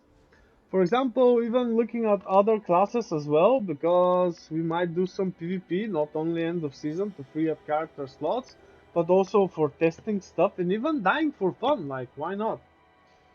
After a couple of days and getting to 100, what is there to do? Yeah, anyway, let's move on. Okay. Damn. Woo. That was heavy. Now, mm, so let's see how it will be. You have 30 resistance and an item gives you 20 resistance, you now have 50 resistance. It won't be like it used to be. But resistance boosting elixirs now also increase the player's maximum resistance. That's the only way, I guess. For example, in other Diablo games there were items which do that. Added a new resistance category within the stats section in the inventory. Okay, makes sense.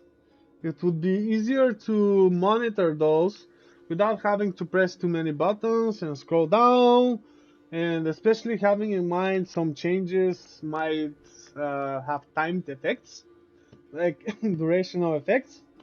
It would be easier to monitor those changes, and it would waste less time while checking if you're prepared to do some harder content which requires you to be more defensive against certain damage type. Yeah, that's a good change, I guess.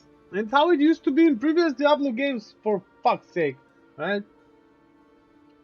I mean, I'm obviously too affected by this because the new Diablo developer team seems to be lacking the experience of the previous Diablo teams, right? And they seem to be repeating the same mistakes they did in Diablo 3. And maybe because they need more passionate developers, like the guys who did Diablo 1 and Diablo 2. That's pretty much obvious to notice. And also what is obvious to notice is the management could be better, and the different teams should be, I don't know, like discussing more. But yeah, we'll see how this goes, because I'm pretty sure this is new to them as much as it is new to us, right? Anyway, let's move on. Let's not waste that much time on a single item here. Resistance category, world tiers 3 and 4 now apply minus 25 and minus 50 penalty to resistances to all elements instead of a multiplier. Okay, that's nice. So probably we're gonna have more than 40-ish now in tier 4. Single resistance suffix now roll on pants. Uh, okay, they just destroy pants. Okay. Single resistance suffix now contribute to a maximum value of plus 35 resistance for a fully upgraded normal item, 48 for a sacred, and 65 for ancestral to your total resistance. But probably this does not include when upgrading the item, right? We'll see about that. Mm-hmm. Okay, there it is. Resistance suffix now give a maximum value of plus 9 resistance for a fully upgraded normal item, 12 and 18. So you can get like 65 plus 60, was that 81? Yeah. Like I said before, I've seen players do that before, like have 80 resistance on the chest piece, for example. For example, on poison, because it was very, very deadly on the highest nightmare tier dungeons before. Before all the hotfixes and updates and all that, it was nearly impossible to handle. Right. Ring inherit affixes now get plus resistance to all elements and single resistance. Okay. This would make resistance stacking easier, like they said in the live stream. The maximum value is plus 6 plus 6 for the fully upgraded normal item, plus 8 sacred, and plus 10 for ancestral. Okay. Amulet inherit suffixes have been adjusted to plus 14 to all elements for upgrade normal item, plus 19, sacred plus 24, ancestral. Okay, that's a huge boost. I think it used to be up to 34, 32, and now it's much higher. Now it's like 40. And having in mind they are additive now, it would make sense. Mm, yep. I'm pretty sure they not only did that because of the player feedback. I liked how armor was contributing to this, but anyway, probably also because of those bosses that we can fight, which are focused on elemental damage. So we can stack defense against them like easier. It will be easier. Single resistance values from James have been adjusted. Plus 8, plus 13. Okay, that's a lot. That's a lot. And now it would make sense to add them on your jewelry. Jewel, jewelry. Jewel rings and amulets. Sorry. All resistance values and diamond gems have been adjusted. Okay, they've been reduced pretty much, no? And that's not much, but now you can add like, for example, your rings with good affixes provide the same resistances or slightly different, and you don't have all resistances. And now you can add resistance in them, which would actually benefit you well. For example, you have like fire and shadow and cold and lightning. Fire and shadow on one ring and cold and lightning on another, but you don't have poison, and you can add emerald on one of the rings and deprive yourself of about 100 something armor, but you have better defense against all resistance, and this would be very useful. For example, if you do nightmare dungeons, which are higher tiers, and you know what damage to expect, especially having in mind which the dungeon is, and especially having in mind the affixes the dungeon has. And you should pay attention to this while doing the nightmare dungeons while they are lower tier, especially if you wanna do really, really higher nightmare tier dungeons. And the other thing here would be to get to know the dungeon layout better. So you would know when you have a really high nightmare tier dungeon, if that's the thing for your build, to actually go there, or try to salvage this sigil and not waste your time. And this, I think, is quite useful for hardcore, so you don't die and don't waste like a couple more days to level your character to where it was, right? Single resistance paragon nodes have been adjusted to plus on rare nodes and plus on magic, plus 5 on magic nodes and plus 10 on rare. Okay.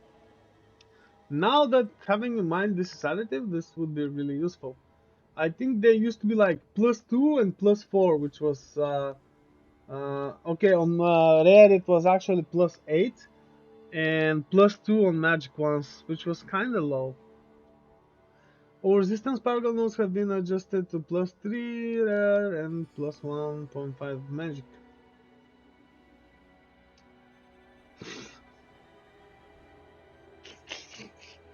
Okay, so it will be more, pretty much. Single resistance elixirs have been adjusted. Plus resistance and plus maximum. Okay, +6 to maximum resistance. Okay, those are really expensive. I usually use like normal and weak. Alright, let's see now. Elixir of Magic resist adjusted to +25. It used to be only +15, I think. The level required for this elixir has been reduced from 90 to 35. Wow, like you're gonna need this at 35. I don't think it will be needed there. But anyway, now I think this is a really good news for speedrunners, alright? If it makes sense, because usually 35 is when you do the first capstone, not at 50, guys. It's at 35, alright? The level required to use this elixir is now 36 to 35. Okay, amazing. So, speedrunners, this is good news for you! Alright, Storm of the Wilds instance. Previous increases lightning cold and poison resistances by 12 for every nearby player. New increases lightning cold and poisons. Why didn't they just say from 12 to 15? And that's all. And maximum resistance by 2 for every nearby player. Okay. Okay, Desert Escape. This is my favorite. Fire and Shadow Resistance. No, wasn't this. Mine was about the armor because it also helps with this. Anyway, it's from 7.5 and yeah, this was it exactly with the armor. 7.5 and armor 70. New is 15 and maximum resistance and no armor. No armor? Uh oh, that's bad, guys. No armor. Okay, let's see. Spices. Shooting spices. Previous increased all resistance by 10 and armor by 150. Yeah, that was good. Those two are really good. Who increased this resistance all by 10, which is pretty much the same. Maximum resistance for all plus 1 and armor by 150. Okay, it's better. Just adds one to maximum. But guys, in order to get plus 1 to maximum, you need to first cap the resistance, alright? Just have this in mind, not to waste those things. Intelligence now gives plus 0.25 for resistance per 1 intelligence. Okay, that's less. That's a bad change, but having in mind how resistances are changed is probably not so bad after all. Armor. Disobedience legendary aspect. Armor percent value has been increased from a maximum of plus 30 to plus 66. Oh wow. This actually makes it quite powerful now. Especially for melee builds. This is something you most probably must have. Alright, or close combat builds in general. Okay, Snowfield legendary aspect. Armor value has been increased from maximum of 10 to plus 30. Okay, nice, sorcerer. Good. Armor contribution percent. New physical damage reduction from armor and resistances are no longer split. Like they said. Resistances now contribute their full value to non-physical damage reduction. Armor no longer contributes to non-physical damage reduction and now only reduces damage against physical damage. Excuse me. This is the significant change made, and they kind of broken their own new system they were trying to introduce, because come on guys, armor providing elemental defense, this actually makes sense. But for example, imagine having this heavy iron armor and you're being dealt like lightning damage, this should actually like reduce your damage reduction towards this kind of element.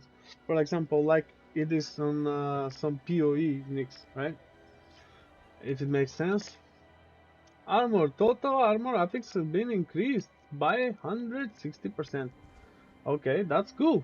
Total armor while in werewolf form and total armor while in werebear form have been increased. Yeah, okay, now they're more tanky. That would be good for shape-shifting druids or the ones who use Tempest Roar as well.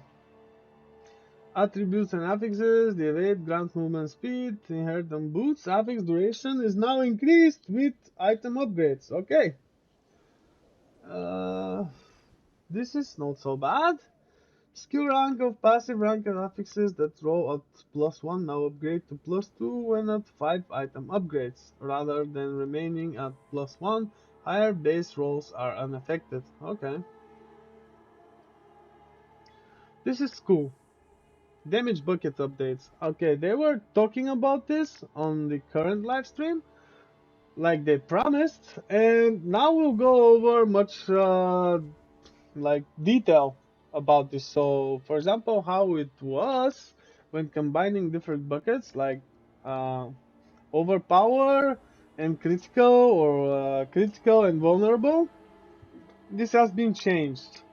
So let's see what they have to say. Excuse me. I don't know. Builds that utilize critical strike damage and vulnerable damage have been disproportionately powerful. Yep, I agree.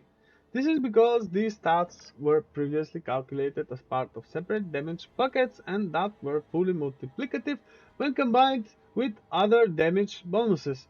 In order to promote greater build diversity, like to make builds which don't utilize this but something else as powerful, we are changing how critical strike, vulnerable, and overpowered damage is calculated. Additional sources of bonus critical strike damage, vulnerable damage, or overpowered damage will be additive to your other damage bonuses. Additive. Now they will be additive. Overpower will also receive additional additive damage based on your maximum health and fortify amounts. Okay, not bonuses but amounts, like current amounts of fortify. This is how it used to be, but now it will have more effects, okay? This change represents an overall decrease in damage output, right? So, this is good because you don't need 100 million damage to kill skeletons in dungeons, like I previously said, alright? And, like, having too much damage was pointless.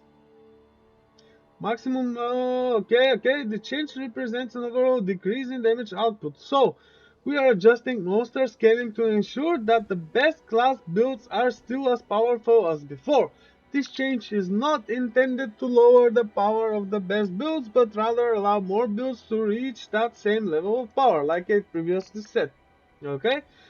We have also added a variety of mechanics to classes that encourage them to choose other stats for multiplicative bonuses rather than always chasing critical strike and vulnerable damage. Yes, that is good. For example, on a build I used overpower with critical instead of vulnerable. Not the three of them, just overpower and critical, and it was good enough even without this change, but it was significantly low damage. It was definitely lower damage output. And probably I could try like a blood necromancer until 35 and then switch to bone. It will be much faster leveling, right? Overpower attacks now always deal up to 50% increased damage based on your current life percentage. All power attacks gain 2% damage per 1% of your base life you have in fortified. Alright, so it was important also to be fortified all the time. And now it's even more important. Overpower attacks gain 2% damage per 1% of your base life that you have in bonus life above your base life. So, what this means is that if you use Fortify, you probably would benefit a lot from overpower, especially with those guaranteed overpower mechanics. Alright, so Fortify and overpower works together as intended now, finally. Overpower damage affixes have increased by 50%. Okay, so it actually makes sense actually stacking those now. For example, on gloves, on rings, and also on your weapon. And you can get now that they say by 50%, hope it's like multiplicatively. And now this means you can get 200 plus overpower on your 200 weapon, which is significant improvement, especially for like Blood Necromancer, which was very hard, believe me, very hard to output more than like 2 million damage with overpower. No matter you have like 1000 or 2000 percent overpower damage, even with critical strike damage, it was really hard to output more than like 2 or 3 million overpower damage with critical. Now this will change, so hopefully. The overpower damage paragon glyphs are increased by 33%, overpower damage paragon nodes are increased by 50%. So, overpower would be more viable now, especially when not using vulnerable, because they usually don't do well together. They, like, overpower is really good with critical strike, but vulnerable is no longer, like, mandatory to output higher damage amounts, alright? Critical strike now always deals the same, multiplicatively 50% increased damage, critical strike damage affixed, and critical strike damage affixed with bone, earth, imbued, and werewolf skills are increased by 20%. Yeah, but they reduced them first in like one of the first patches, so now they give us some power back. That's great. Critical strike damage affixed inherited from swords was increased by 100%. Wow! Ooh! Wow! So, for example, instead of 7 on single-handed, you get 14, and instead of 14 on two-handed, you get 28. Imagine that with upgrades, it would be insane. Oh no, this is affix, okay? Affix, inherent. Okay, yeah, so that's the implicit affix. I was talking about the great thing here, not the explicit affixes, which are like below, but the one which always drops with the item, okay? Which is the fixed affix. Alright, critical strike damage paragon glyphs increased by 100%. Okay, that's insane actually. They doubled it. Okay, nice. Vulnerable. Dealing damage to vulnerable enemy now always deals 20% increased damage. Multiplicatively. So if you have like increased if you stack vulnerable, it's additive to this, alright? Not multiplicative to this, alright? It makes sense. So when you combine different buckets like critical and vulnerable, they're first gonna be additive to those inherent bonuses and then additive, okay? So no more insane damage amounts like the bug builds and all. That's a really good change because this will affect, for example, damage over time builds, and they would be comparatively more powerful, and it would actually be more fun playing them. I think I can actually do one a bit later, like before season 2, after I finish with this druid.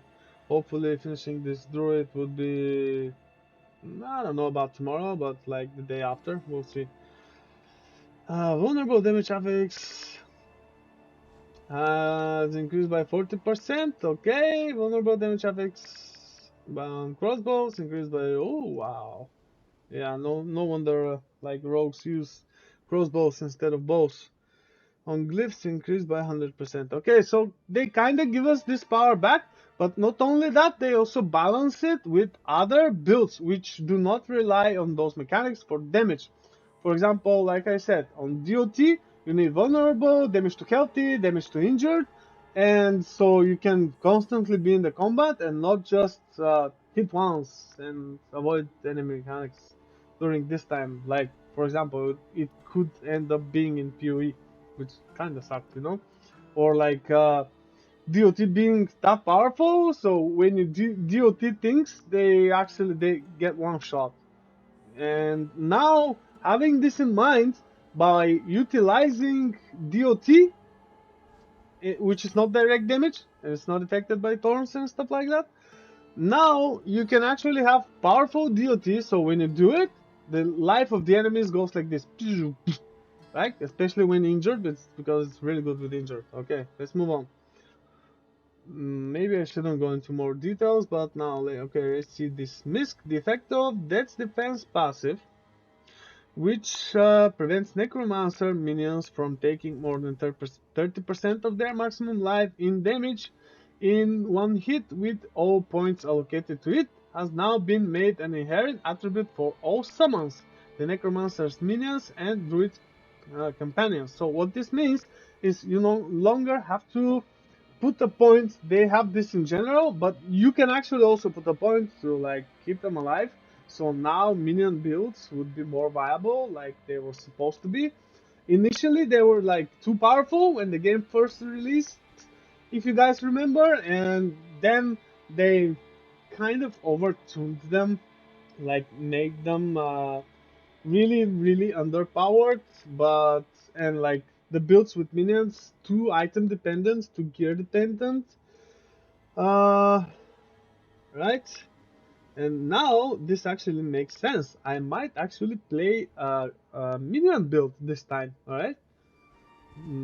Probably not the first build that I'm going to start with, but eventually, like a Naut, for example.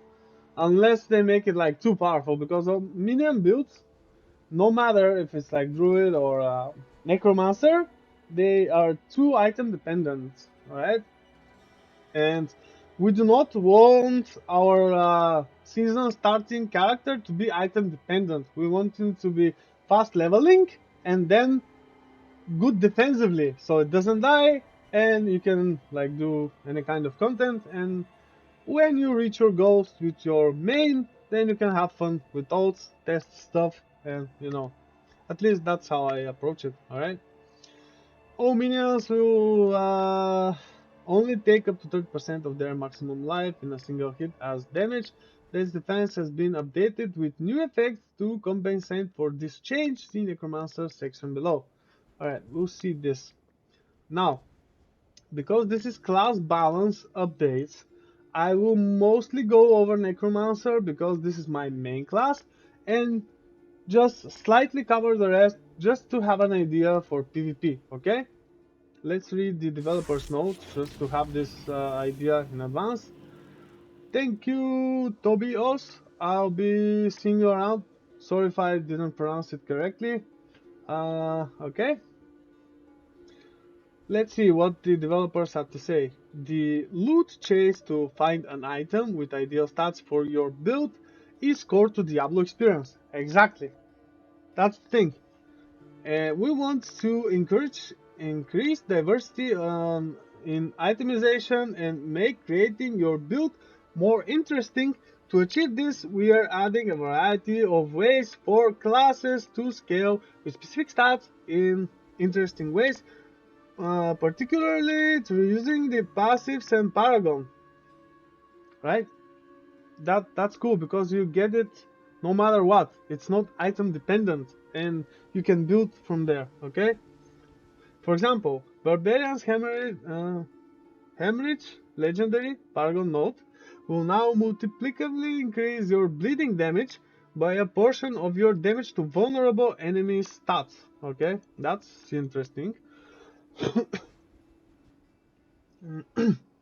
remainder of the class changes were aimed at improving underrated skills, legendary aspects, and powers, as well as addressing other pressing issues. Okay, let's just discuss how this might be problematic if not done well, okay?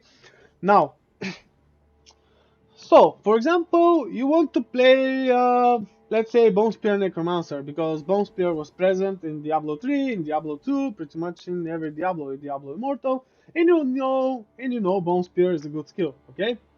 But, the thing about this, excuse me, not that it's not okay, you can start straight with Bone Spear because you're familiar with it, right?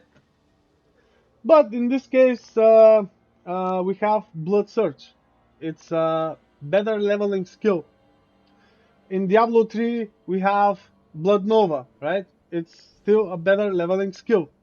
In Diablo 2, you have Corpse Explosion, which is pretty much better leveling skill. No matter if you focus on bone, you need to put some points in there because it has higher range and stuff. Point being, it is not always that you start with a certain build like you want it to be in the end game, right? For example, take this druid that I'm playing today. If you've been following what I've been doing, and the link in the description to check the build idea that I had, I theory crafted an earth druid, okay? But this Earth Druid is too much single target oriented while not having the legendary powers and not having like Paragon nodes assigned, which are key to which are build enabling, so to speak. So instead of doing that, I'm doing Lightning Storm because it deletes the enemies on the screen faster. Okay, I'm probably not gonna use this skill when I get to level 35 or when I get to even 25, when I get access to legendary powers, alright? You can test this especially early on.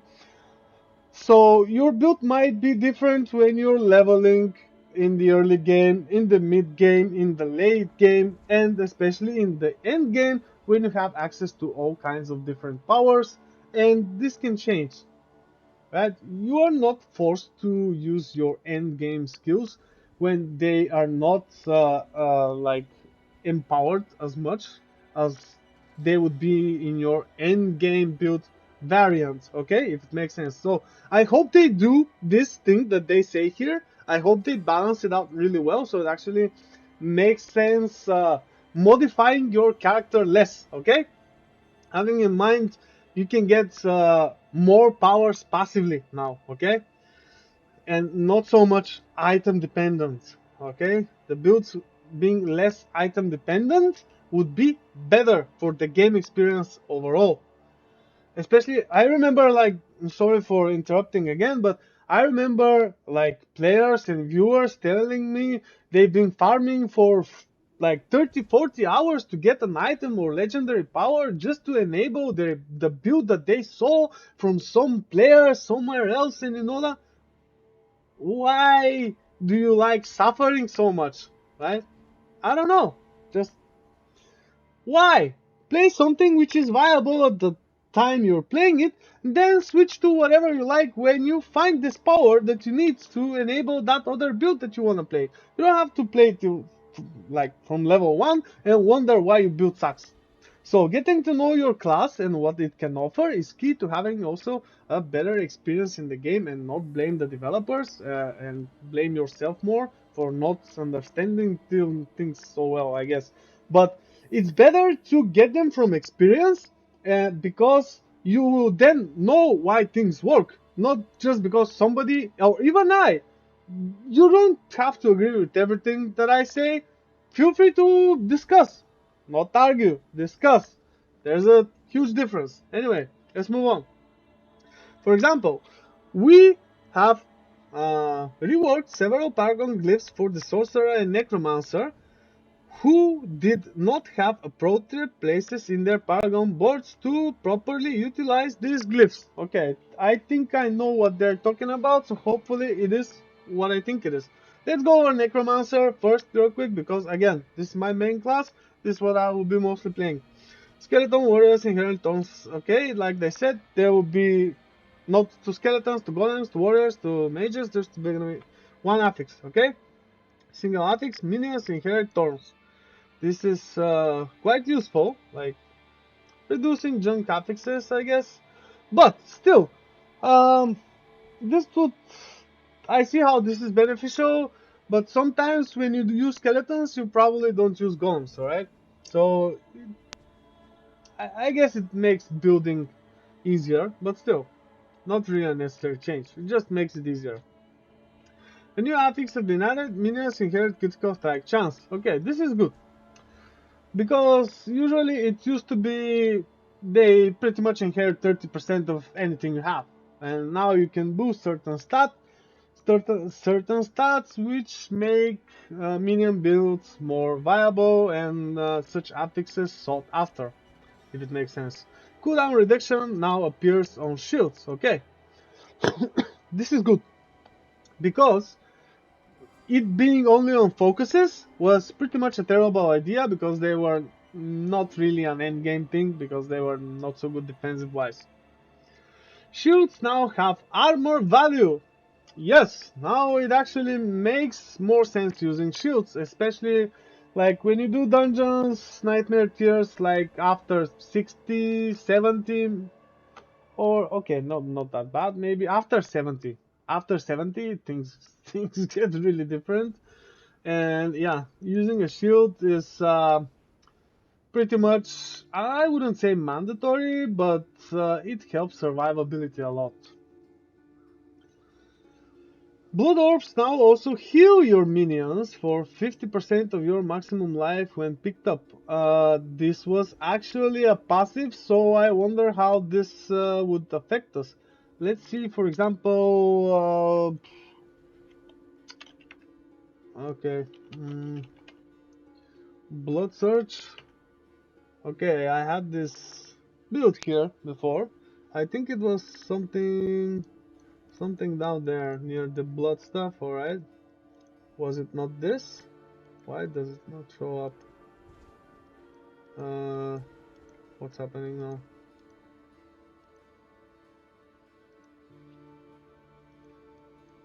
What the? Is this broken? Let's reload it. Probably because I have some selection, okay. Blood orbs also heal your minions for blah blah blah.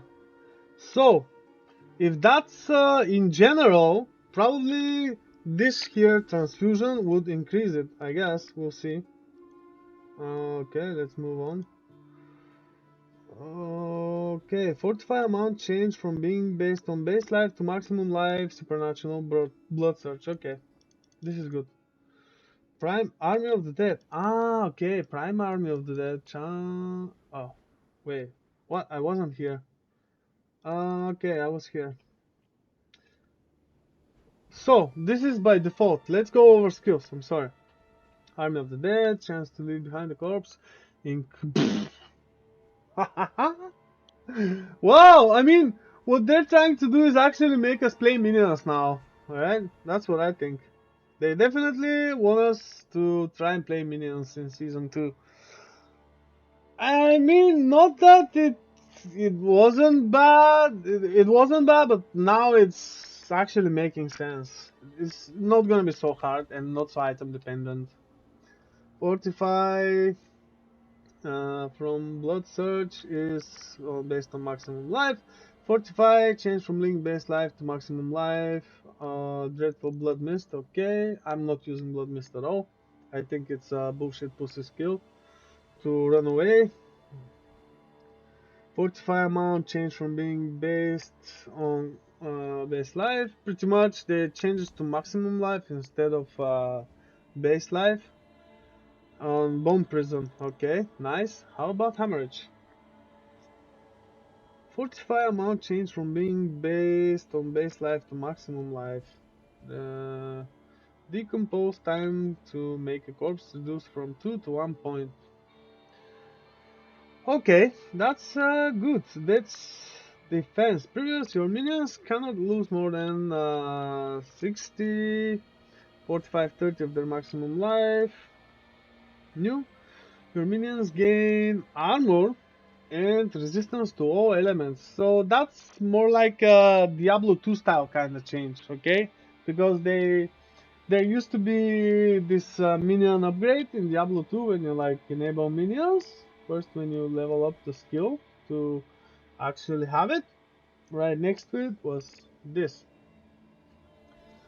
And it was separated actually in two passives, alright? This is better. This is better, especially having in mind the change. Definitely might want to try minions again. The functionality, we've redesigned the Death's Defense passive and its previous functionality when at max rank. Now serves as a baseline for all minions. Okay, nice. So it wouldn't matter now. That's cool. Terror now applies to your shadow damage rather than darkness skills. This is good because of this thing called Shadow Blight. Alright? Because it's not a skill, it's a passive. That's great. Let's get rid of X here. Okay, standalone. This was a terrible thing. Okay, standalone. The description for this passive has been updated to increase its damage reduction by blah blah blah when you have no minions. Each active minion reduces this bonus by... Well, what's the change here? There it is, standalone. Increases damage reduction by such, reduced by 2 for each active minion. Right? Increases damage reduction. Ah! So it doesn't provide that much damage reduction. Just increases it by that much? Okay, what the?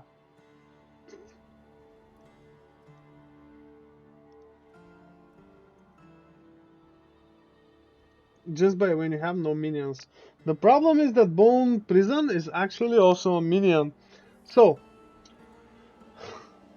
you know, that kind of sucked. And just having one point kind of sucks because Bone Prison is actually 6 minions. So, if you assign less than 2 points, right? 6 minions, 2%, that makes 12%. So by assigning only 1 point, you are actually screwed. So you need to always do it by at least 2 and then 3 in order to actually get this Memento Mori bonus, alright? This is just wording, like syntax.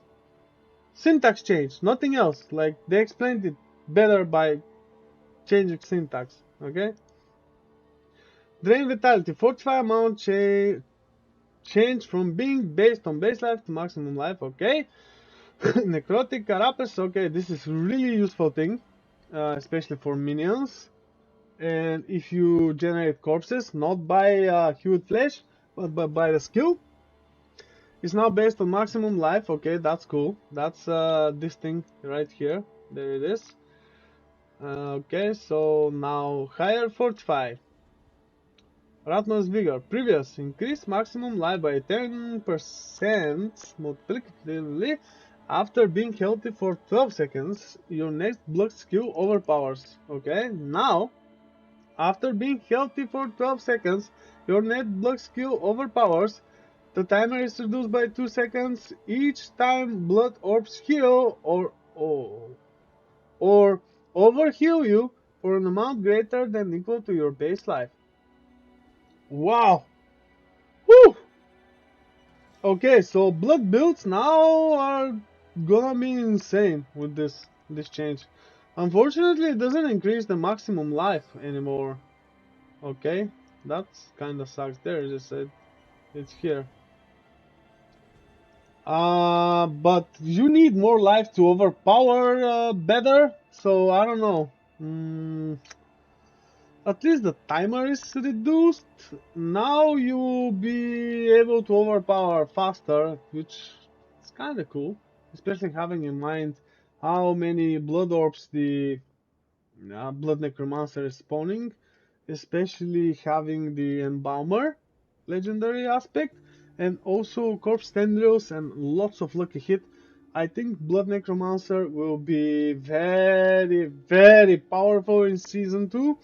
I might actually not only use it for leveling, I might actually play Blood Necromancer, like a separate character being a Blood Necromancer. That's gonna be interesting to see. Shadow Blight. Previous shadow damage infects enemies with Shadow Blight for 2 seconds, and your minions deal 10% more bonus damage to enemies with Shadow Blight every 10th time an enemy receives shadow damage from you and your minions while they are affected by Shadow Blight. They take an additional 22% shadow damage. This is how it used to be, and this thing could crit. So imagine this. It's useful not only for like sever, because sever is not shadow damage over time, it's shadow damage, which is different, and the critical strike was useful for sever, okay, and also for reap. And let's see how it is now. Shadow damage infects enemies with shadow blight for 2 seconds. Every 10th time an enemy receives shadow damage from you or your minions, while they are affected by Shadow Blight, they take an additional Shadow damage. Okay, Shadow Blight damage is increased by 100% multiplicatively of your Shadow damage over time bonus. So, why this makes sense now? Because this is how it was supposed to work. Because, for example, you have Blight and Decompose, which are shadow damage over time, which cannot crit, okay? They cannot crit, but this passive can crit. So you were kind of forced to have critical strike on a DOT build, which didn't actually work for your pretty much regular damage. Just every 10th time you do damage with this passive, when you know, it was nonsense. Like using critical strike on DOT build, it was complete nonsense. Now, finally, they fixed this, okay? And now the other good thing is that when you do shadow damage, direct shadow damage, not over time shadow damage, for example with Sever or with Reap, when you have damage to enemies who are affected by shadow damage over time, for example by blight or blighted corpse explosion, you do more damage to them. Now it actually makes sense also stacking damage over time, because shadow blight will also benefit from this. So it's not a redundant affix anymore, no matter what kind of shadow damage necromancer you're playing. That's a good change, and you don't have to really rely on critical strike as much, again, as much. Okay, let's see. Previous blood orbs also heal your minions. Okay, now they changed it, because this is by default. Lucky hit blood skills have chance to on hit to spawn a blood orb. Oh wow. Oh wow. Imagine the Bloodlance Necromancer with this. Insane. Not to mention that the Bloodlance also spawns blood orbs, but now you can do it like not only when overpowering by just having lucky hit. So every other time you can get gore kills activate by using this. Okay, this makes sense. We reworked the transform passive, yeah, transfusion I mean, is previous functionality is now the default effect of blood orbs. Yep, like I said. Gruesome Mending, previous, while below 50% life you receive more healing from all sources, now more healing from all sources in general. Okay, that makes sense, especially with the, what was it, I think I have it here on the gloves, right? Aspect of untimely death. Now each percent of your maximum life you heal beyond 100% grants you bonus to overpower and your next overpower attack. And not only that, but it also allows you to heal over 100%. Okay? So you can take potions even when your health is maxed out. Have in mind, it was a really useful thing just to use potion to increase your damage. Okay? Now it's good. Now it will be even more powerful. Healthy duration requirement from 4 to 2 seconds on inspiring leader. Okay, that's great. Damage per essence past 50 on ossified essence reduced. Yeah, that was quite expected, especially having in mind like when using the aspect of serration, if it makes sense, the one which also grants this bonus to your critical strike. And yep, bounded in essence cooldown increased from 5 to 8. Okay, bounded in essence. Let's see what they have to say about this. This is an adjustment to match the update to Skeletal Priest, which can be seen below. Okay, let's see. Skeletal Warriors Defender Sacrifice bonus have been updated. So you gain 20 resistances to all elements, but you can no longer raise Skeleton Warriors. Wow! Wow! Woo! That's a lot, man! But the other option was, while sacrificing them, to get actually critical strike chance. This is about defenders. Okay, we'll see. Go skirmishers, base damage is increased. Defenders, base damage increased. Okay, that's nice. Basic attack damage increased by golems. Okay, golems were pretty much useless unless you use it with Bone Storm, I think. I mean, during the campaign, golems could be fine, but after that, they were like pretty much useless. They were just terrible. Ray skeleton priest duration increased from 5 to 8 seconds. So total healing increased from 15 per well. Okay, at least they have to heal 4 times, not 8 times, okay. Overpower bonus reduced from 40 to 25. Bone Mage Sacrifice. Uh-oh, that's not so good because this was a very substantial boost. Pretty much the blood builds depended on this a lot. And still do. But this is significant. Probably because now Ratma's Vigor could be the timer could be decreased, and yeah, it makes sense. Especially having in mind you can overpower plus crit more often, it would actually make sense. Let's see how it plays. Paragon. Mage Paragon glyphs. I think they said that during the live stream, but skeleton mages gain resistance. Minions gain resistance, okay. So yeah, that's cool. Warrior Paragon Glyph, increased armor for all minions, okay, so it would make sense not to separate them now. That's cool. Infused Caster, previous Skeleton Mage's resistance to all elements, Minion, okay, same story.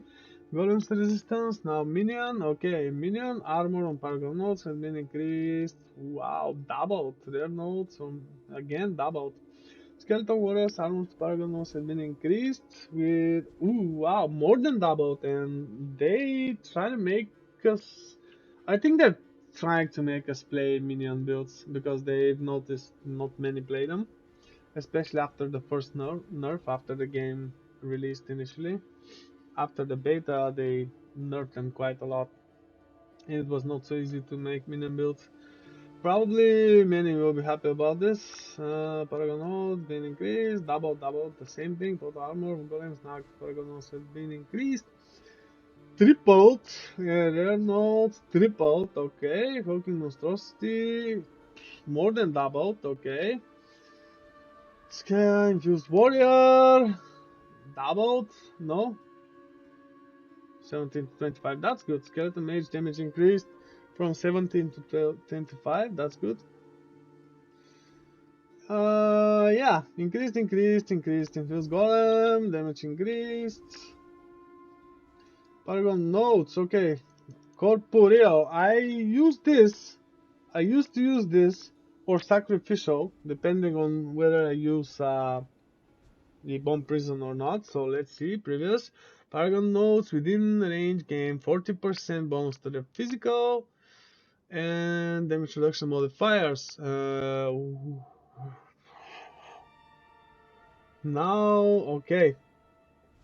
Definitely gonna use corporeal now because it's pretty much similar to sacrificial, okay, if it makes sense, because sacrificial was providing that much bonus and previously the corporeal was providing like twice the less bonus, up to 75.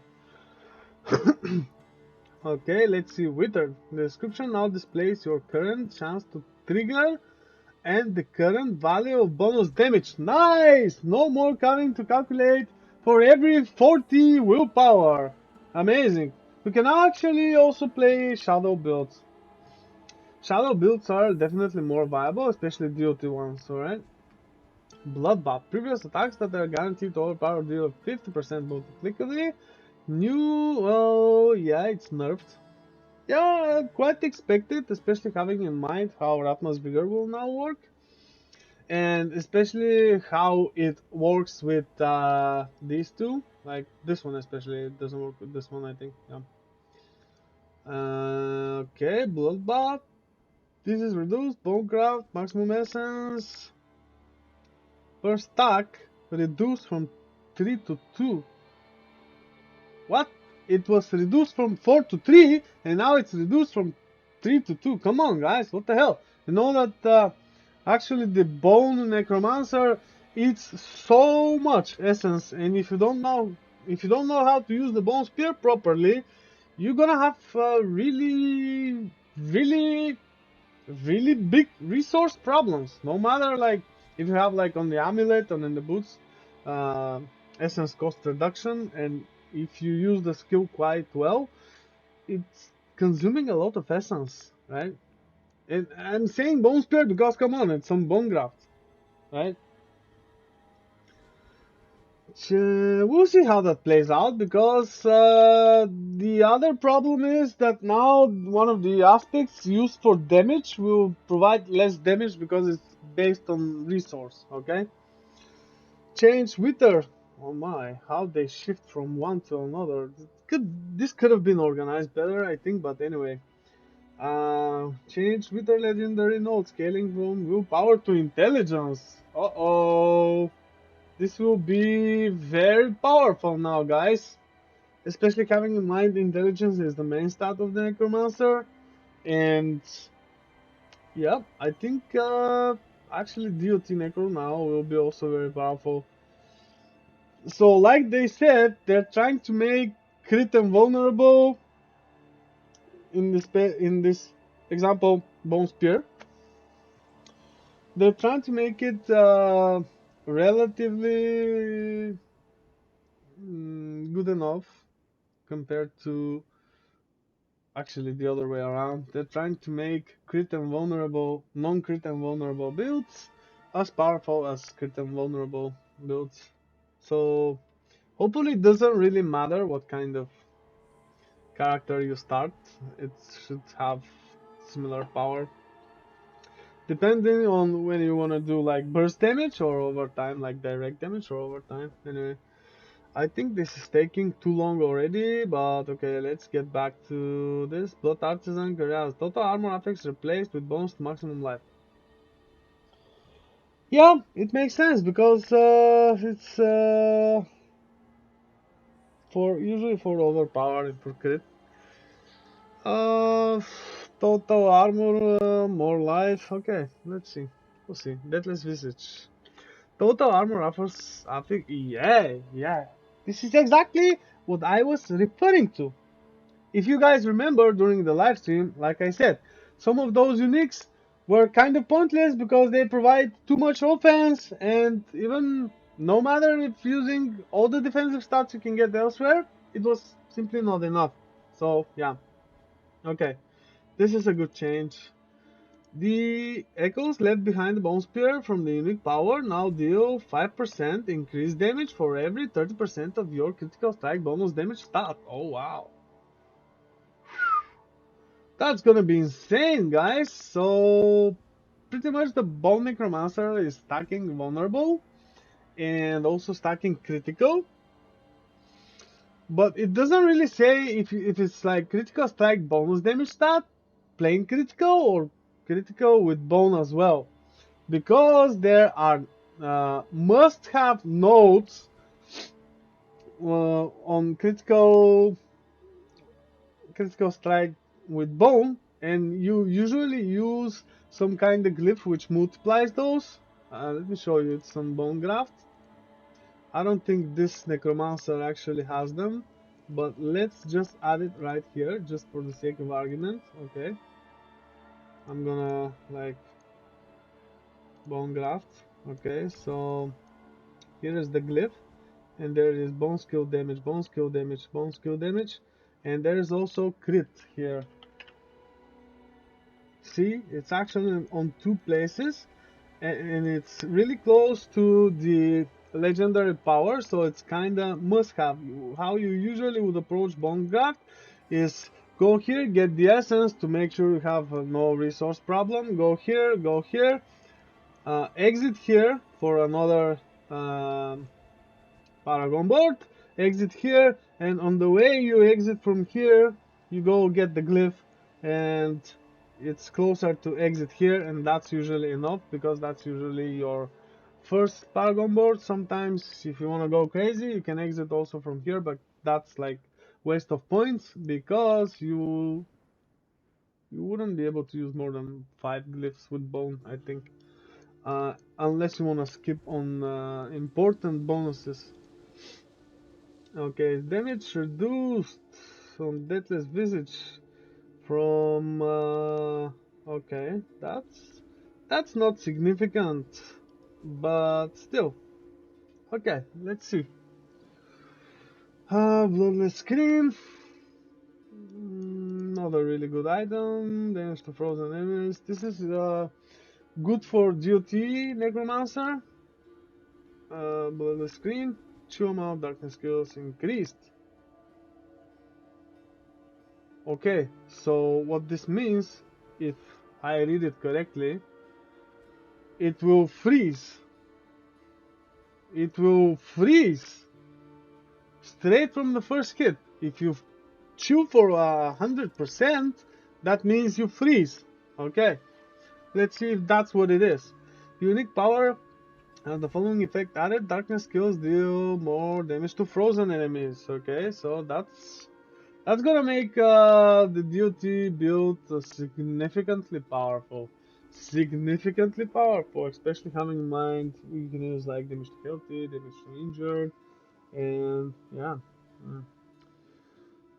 Death Speaker Pendant, summoning skill, damage affects increased by 100%. Wow. Actually, that's good if you use skeletons with this or golem. Okay. Um, I would prefer to use this with Bond Prison, so they should have had something else than summoning skill damage because Bond Prison is not doesn't have the summoning tag. Okay, if that makes sense. Because having minions around, okay, there is Macabre and Bone. It doesn't have summoning. Okay, and wasting a skill slot for skeletons or golem in this case, especially having in mind they're usually a meat shield or bone shield. I don't know, maybe it's just me because I prefer to be a more active necromancer than just walking around and cursing, but we'll have to play test it to make sure it is what it is. Overpowered damage affects replaced by essence cost reduction. Okay. This is a good change if you're an active necromancer, but if you're a summoner, okay, we'll see. We'll see why that is. Damage increased. Okay, that's a good change. Black River damage to healthy enemies affect replaced by bonus ranks to all corpse skills up to one rank above normal value.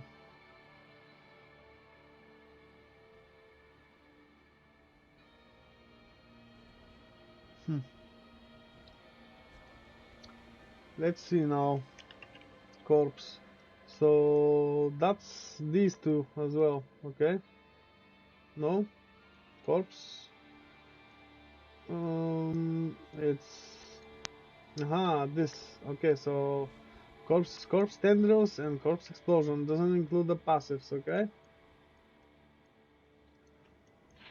Oh, that's kind of problematic, I think, but hopefully they know what they are doing.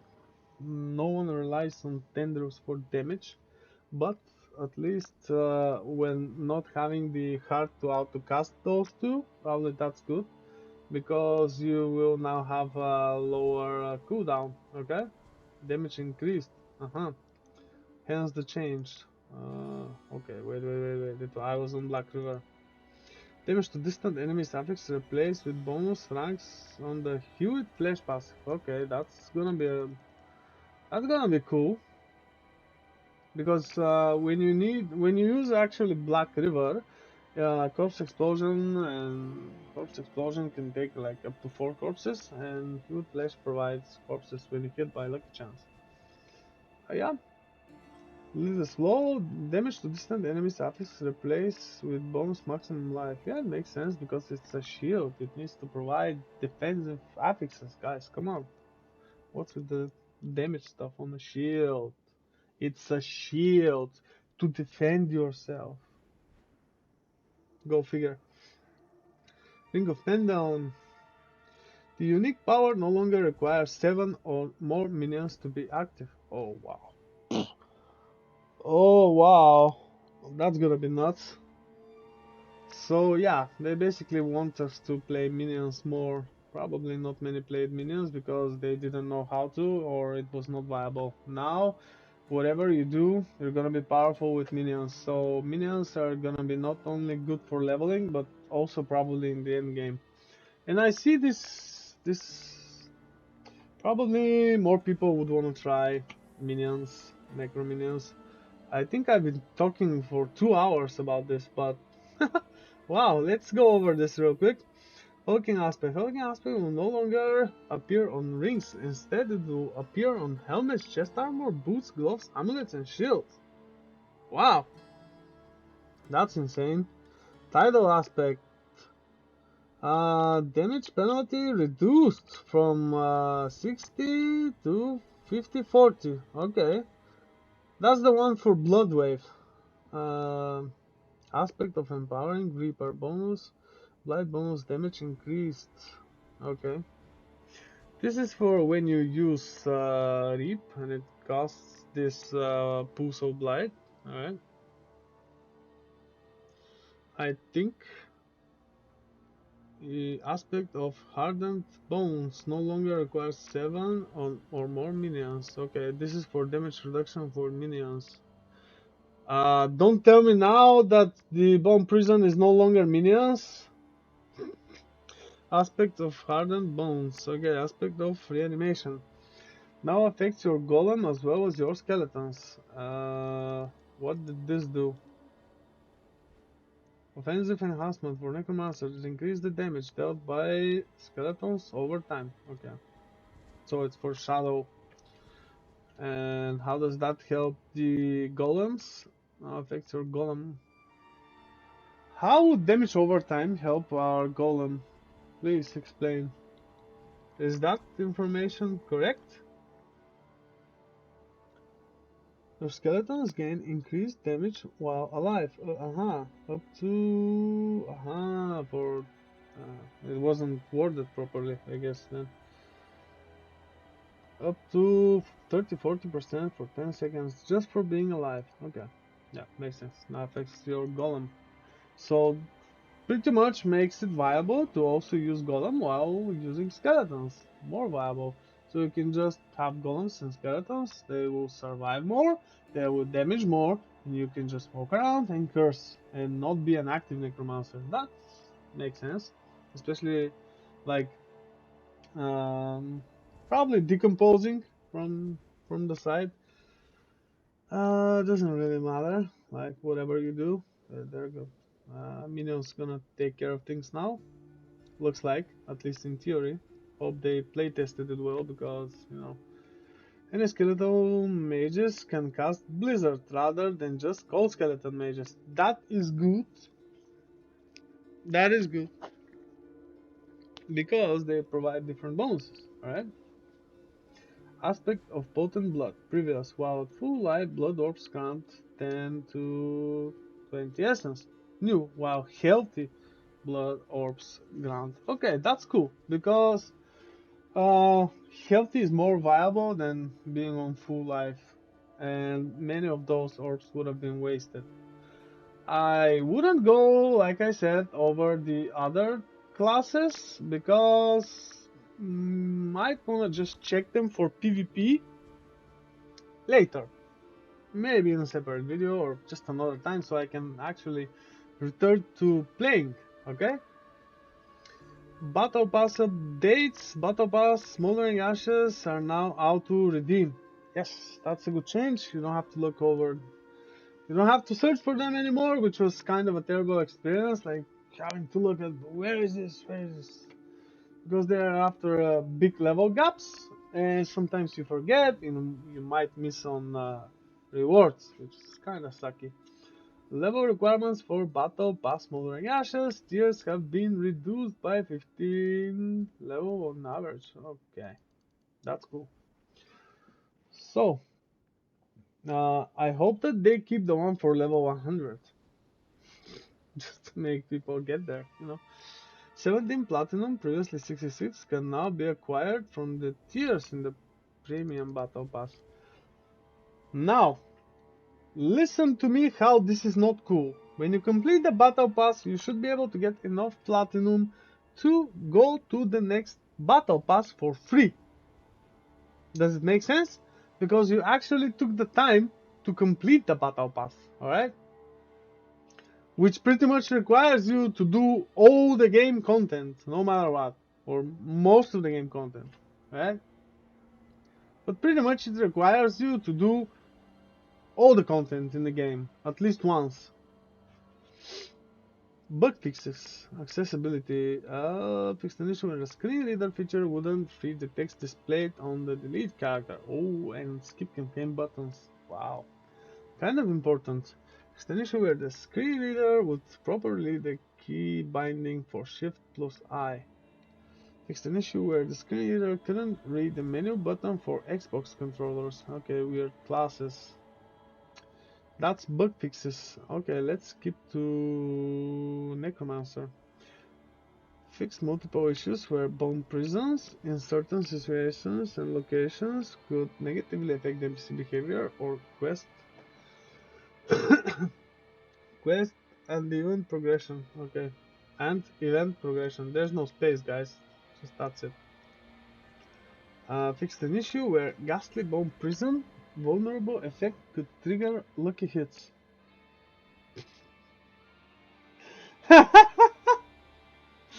Yeah, that's creepy. These enemies inside the bomb prison are vulnerable. And this could trigger lucky hits. Okay. Mm, okay, fixed an issue where the duty for golem did not reflect to increase to maximum health. The health can restores to Paragon mode.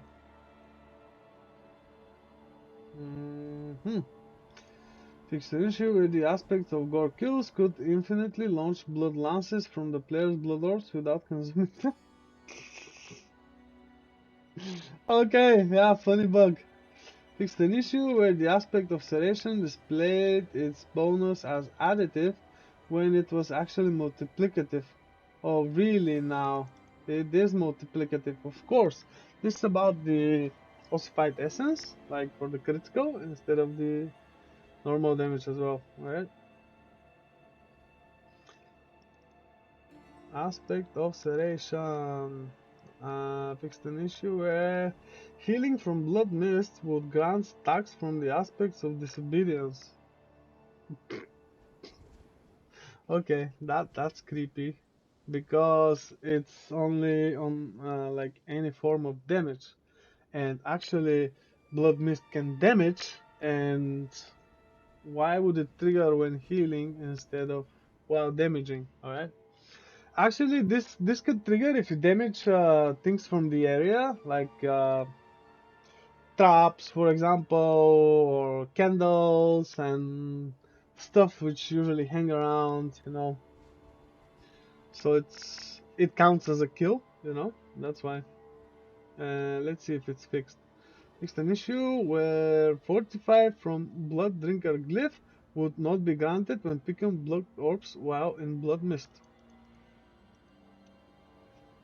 Uh, like, okay, but did they fix the issue which actually prevent you from picking up blood orbs and you actually being able to evade them? Let me show you what I'm talking about here. It's on my channel for sure. Let's go to wait. Okay, let's go to my channel directly. Okay, it's one of the shorts, and it was recently published, I think. So it should be around here somewhere. Mm, okay, let's see, let's see. Necromancer, Mount Armor. Okay, Blood Orbs dodge. There it is. No, fortify again. Okay, Blood Orbs, see, dodge. And on the glyph it says Blood Orbs fortify, not may fortify. Okay, if it makes sense. It was kind of a disgusting, but anyway. Let's showcase it again. See? Dodge. Dodging the Blood Orb. That didn't make sense at all, guys. That was just creepy. Knowing that. Okay, let's see. This is Ratman's Vigor. Okay, I was here. Fixed an issue where Ratman's Vigor would stack while mounted. Yeah, so it wasn't stacking. What was happening was that it was starting to count over. It was not stacking, it was disappearing and starting the counter all over again. Probably it could stack. I didn't notice stacking, but what I noticed was the counter was starting from scratch again. No matter it was full, like waited all the seconds. Fixed an issue where casting Decompose on an enemy just before their death from another source or damage could cause the player to become temporarily stuck. Yeah, please also fix this for Hammerage because it has a similar problem. I am pretty sure they're talking about, yeah, Decompose. It's okay. I hope they fixed it for Hammerage because it has some kind of similar animation lock, which I also have on my channel if you wanna like go over it, okay? Not right now, I guess, but you can find it. It's somewhere in the shorts. The two-tip of power of Lila's Law now better describes its requirements. Instead of an enemy unaffected by Bone Storm, it now states the enemy outside of Bone Storm. Okay, yeah.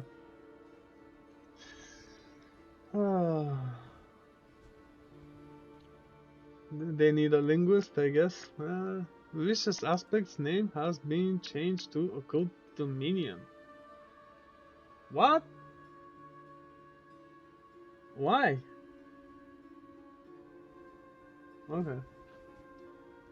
Fixed an issue where minions did not fully benefit from the weapon damage modifier provided by shields. Yeah, it's like 80% of your main hand weapon damage. So 30% out of 80%, and you know, didn't count, I guess. Extinction where Necromancers could not rotate while casting a channeled spell if they had a one-handed weapon equipped, but nothing equipped in their offhand. What a case. Probably this is still level 3. Fixed an issue, or like if you do it on purpose, of course, to prove a point. Fixed an issue where corporeal glyphs physical damage bonus wouldn't grant any bonuses in certain slots. Bonus physical damage to nodes within range has been changed to bonus magic damage.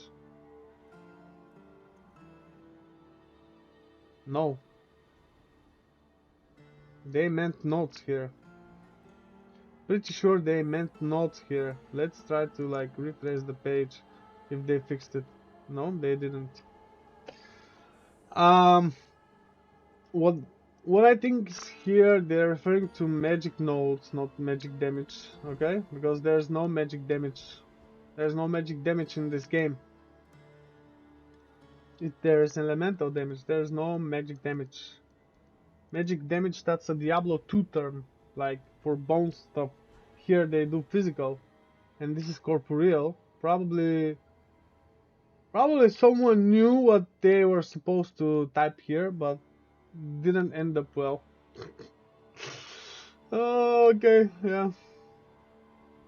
Fixed an issue where the guaranteed overpower from Ratma's Vigor could be consumed on a Blood Echo instead on a cast skill such as Blood Surge.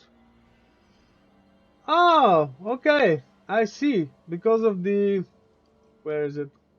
This thing. Aspect, not Embaumer. Should be on a ring, I think.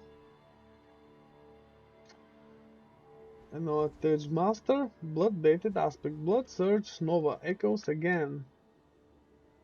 Probably it's about that. Dealing less damage, and you could consume the Ratman's Vigor, dealing guaranteed overpower with less damage instead of the initial cast. That's a good fix. That's a definitely good fix. Okay. Skipping the other classes in general, we'll look over them later for PvP's sake. That's, let's see, Sorcerer. Cooperative play. Fixed multiple instances where boss behavior could malfunction if not all players were inside the... Ah, that's good. Cooperative play. I don't really play cooperative play, but let's just read through them just really fast, because I remember a friend said he would like to play this season. Probably we're gonna be playing together, at least initially. Fix multiple instances where boss behavior couldn't malfunction if not all players were inside the wall. Alright. Fix the issue where other players could be blocked from passing through the fog wall during the boss encounter in that's the pyre. Okay, that's in the stronghold, right? Four players were not at the boss area when the encounter started. Yeah, could not pass. Fixed an issue where accepting both invite to party and request to join party would create a non-dismissible warning window. Okay, probably PC stuff, when you can do so many things at once. They are blessed. Okay, when a player initiated action that prompted members of the party to teleport to their location, but the... Oh, my eyes start to hurt already. The initiating player left the location, it would cause the other party members to arrive at a random location. Okay, that's it. It's fixed, okay. Multiple instances where players could interact with the Wanderer's Shrine in a stronghold without fully gathering their party. Okay. Fixed an issue where a player joining an ongoing Echo of Lilith fight could be instantly killed. How could you join an ongoing fight? It's locked by a fog. What? Ah, probably by teleporting? Okay. Fixed an issue where activating separate runestones in unison could cause some to unexpectedly fail in the Diviner quest. Ah, I don't remember that quest. Fixed an issue where the reset dungeon button was visible for players in the party that are not the party leader. Yeah, okay. Fixed an issue where the nightmare dungeon could split into multiple different instances if party members all enter the dungeon simultaneously. Yeah, nice. That's a good fix. I mean, parties are like too overpowered. Fixed an issue where players could not join each other party if one of the players changed their world tier and the other players were not eligible for that higher world tier. Okay. Fixed an issue where the player could not be invited to any other parties if another person in that party disbanded the party.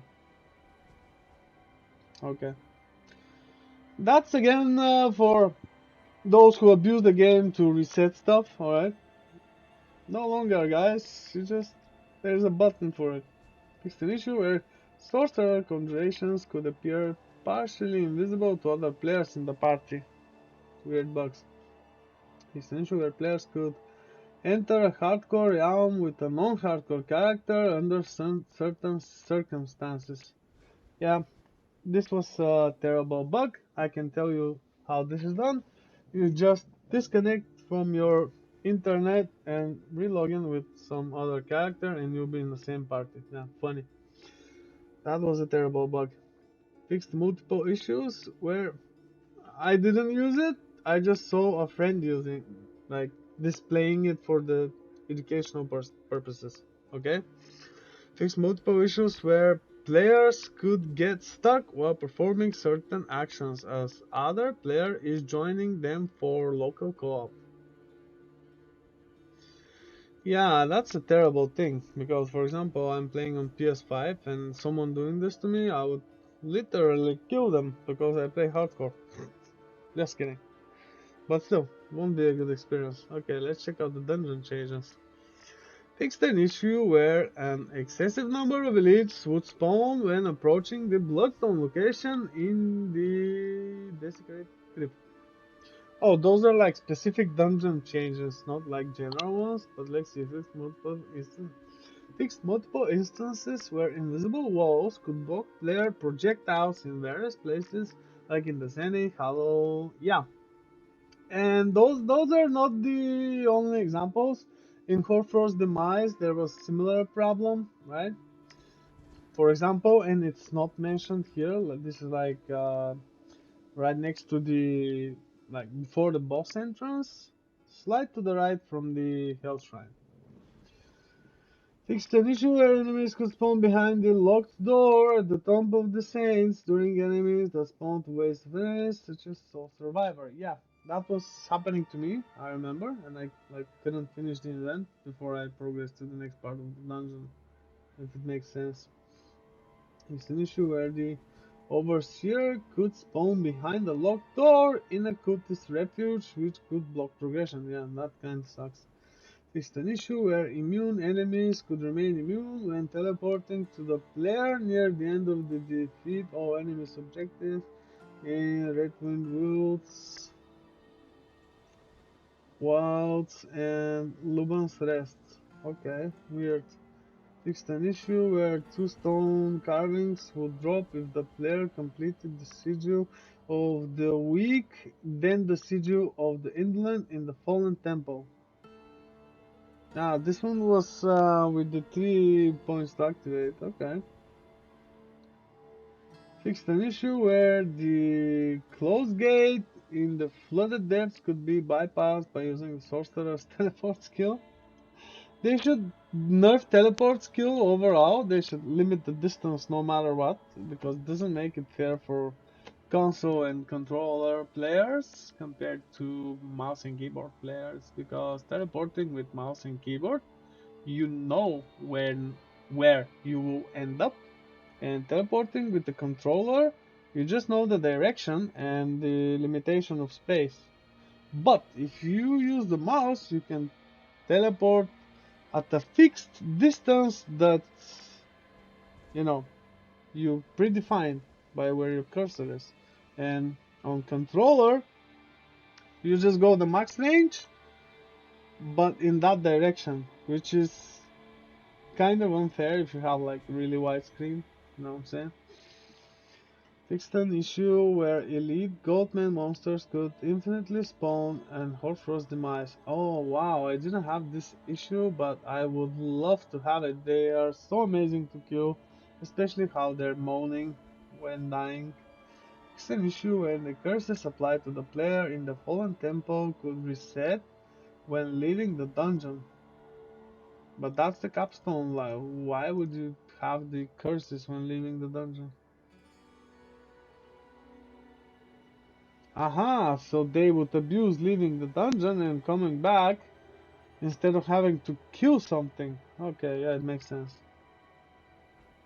Fixed an issue where the player could spawn behind a locked door in the core dragon barracks, which would block progression. Yeah, that's a terrible dungeon with all those tiny corridors and all these big mobs.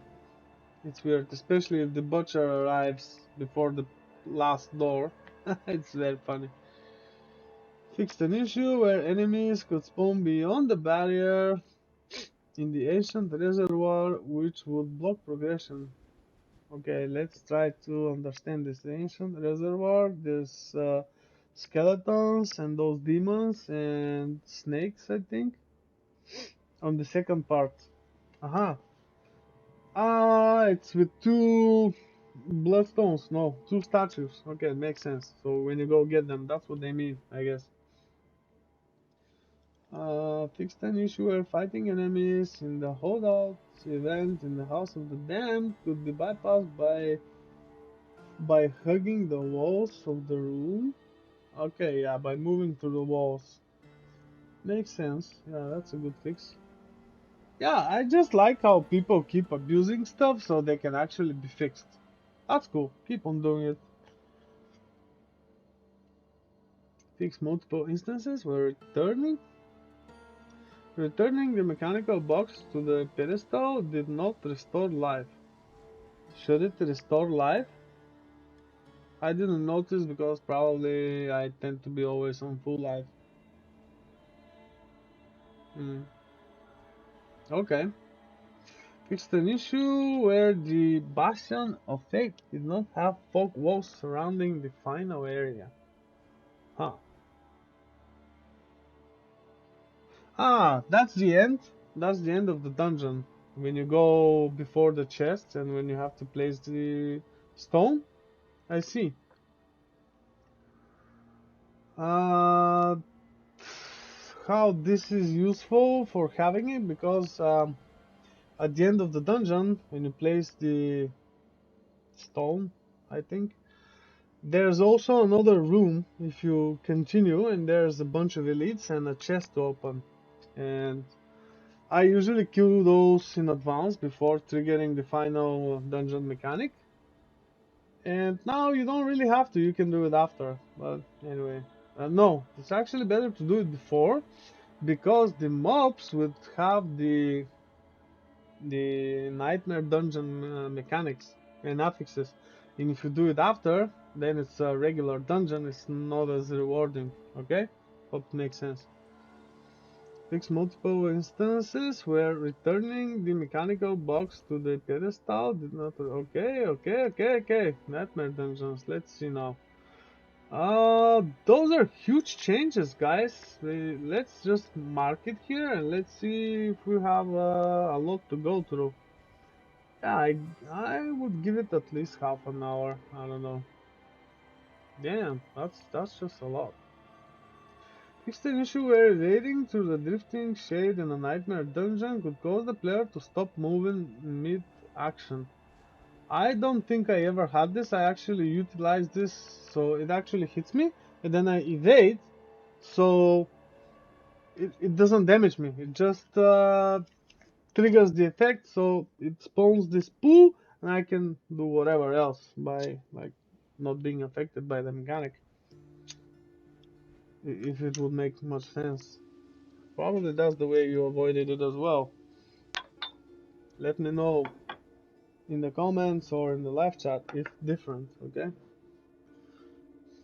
Okay, let's have some liquids finally here. Damn, huge changes, guys. This is actually the reason why I didn't, one of the reasons why I didn't make a video from the previous live stream because it was not the complete changes, and now we have them, and now we can fully discuss them, not just partially, not just provide fake ideas and waste your time and stuff like that. Just go in depth to everything. Alright? Fixed an issue where evading. Okay, we check this. Fixed an issue where the immunity bubble spawned when completing a nightmare dungeon could be bypassed by enemies that were not in direct line of sight of the awakened glyphstone.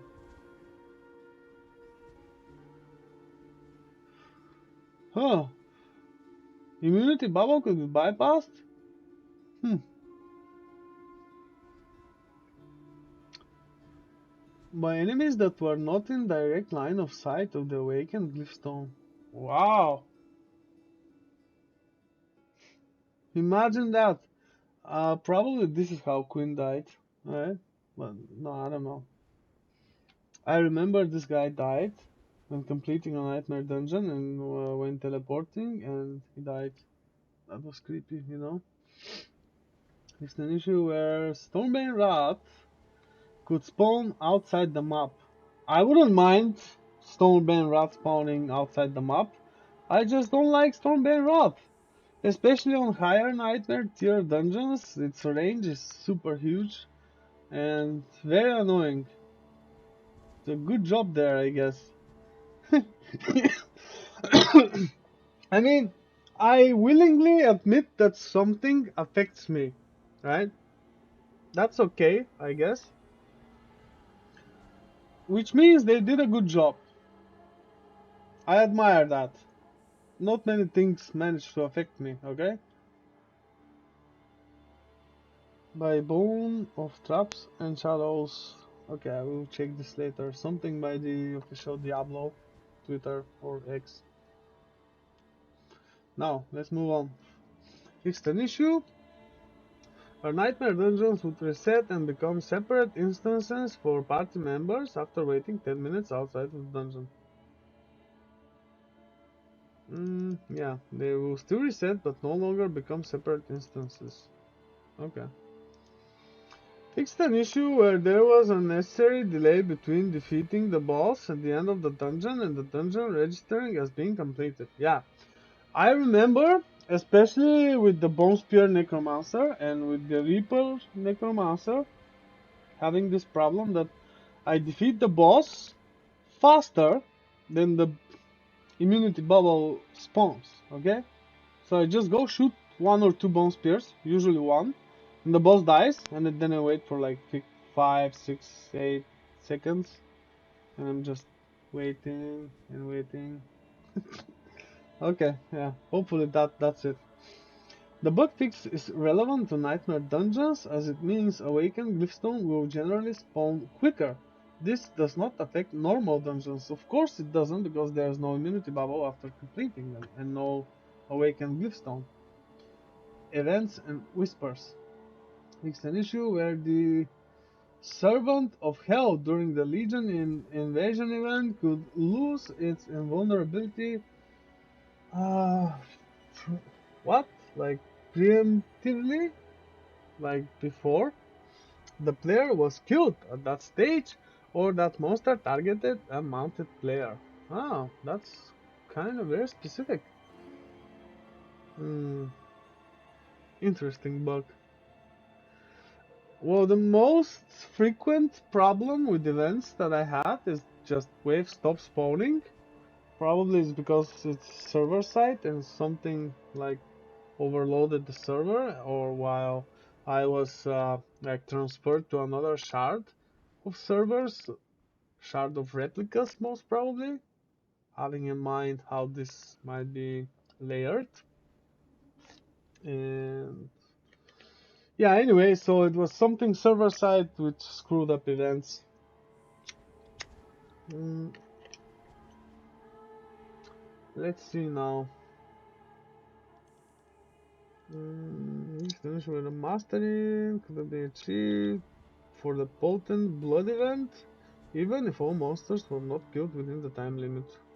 Yeah, this was happening for sure. This was happening to me as well.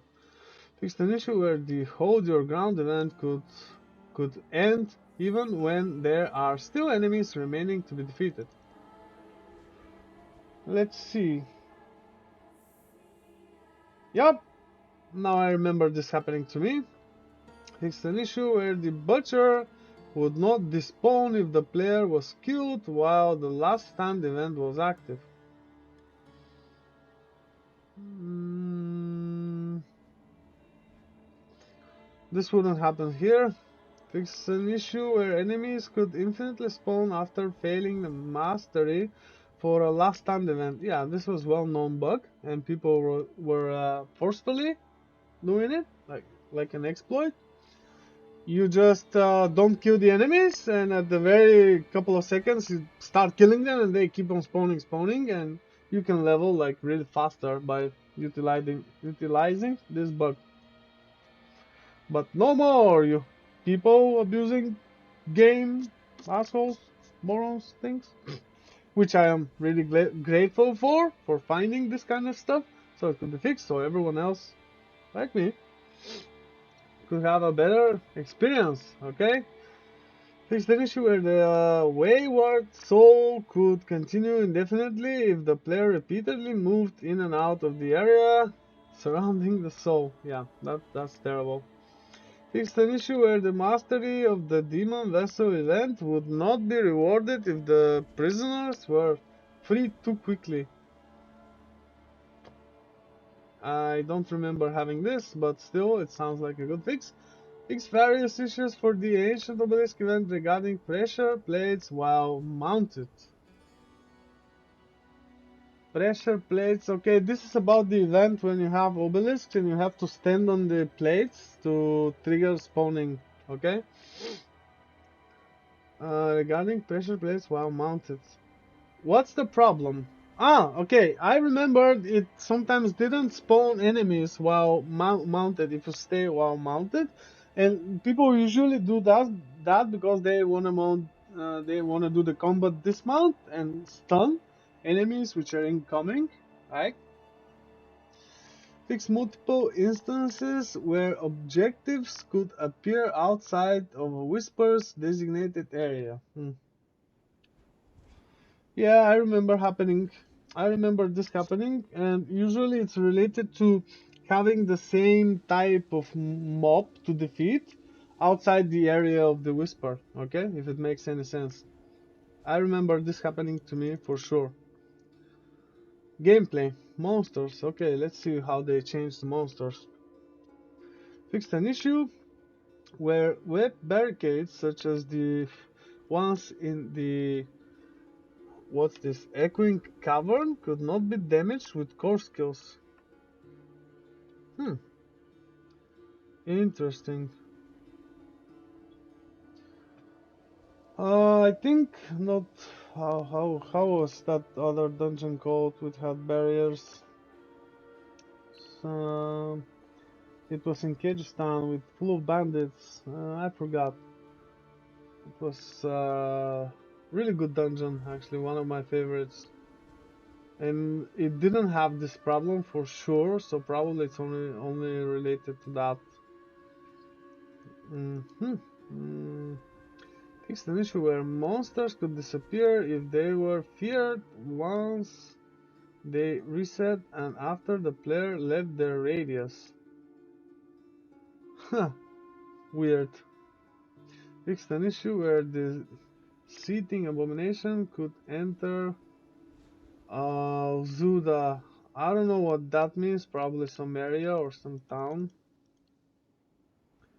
Fixed an issue where the fallen shaman bosses could miss their attacks against players in melee range. Oh, oh, hmm, okay, because their swing is like so huge. That's a good fix, good to know. Fixed an issue where ghost monsters' primary melee variants would not attack the player while taunted. Huh, so that's more of a barbarian kind of thing, I guess. Fixed an issue where Ward of Ice monsters could apply its stun more often than intended. Yeah. I think those are the ice which the snakes are summoning, and those are terrible because they stun really fast. Excuse me. Like the second you see them, within the same second, if you don't evade, you're stunned. It was insane. Fix multiple instances where enemies spawning after activating an altar of Lilith could do so underground. Yeah, I remember having this bug. Fixed an issue It was also happening not only for activating Altar of Lilith, it was also happening for just activating something which spawns monsters. For example, if you like open a chest or something, and sometimes those were going underground and you couldn't kill them. And I remember this was happening on dungeons with kill all mobs kind of objectives, and you can't progress, and you were forced to leave the dungeon, restart it, lose your sigil and stuff. It was terrible. But yeah, I remember having such stuff happening. Fixed an issue where the damage area displayed by Echo of Lilith would not appear after an elixir of death evasion was activated during the encounter. Okay. Yeah. This I think this is actually how I hmm yeah, I think I had this problem, and this is very dangerous because of the blisters. You can't tank them, okay? Fixed an issue where the pitless girl could be killed from a distance without ever engaging the player. Okay, good fix, I guess. I don't remember which this one was, so let's look it up. Okay. Aha, okay, now I remember. Dry steps and only spawns during the night.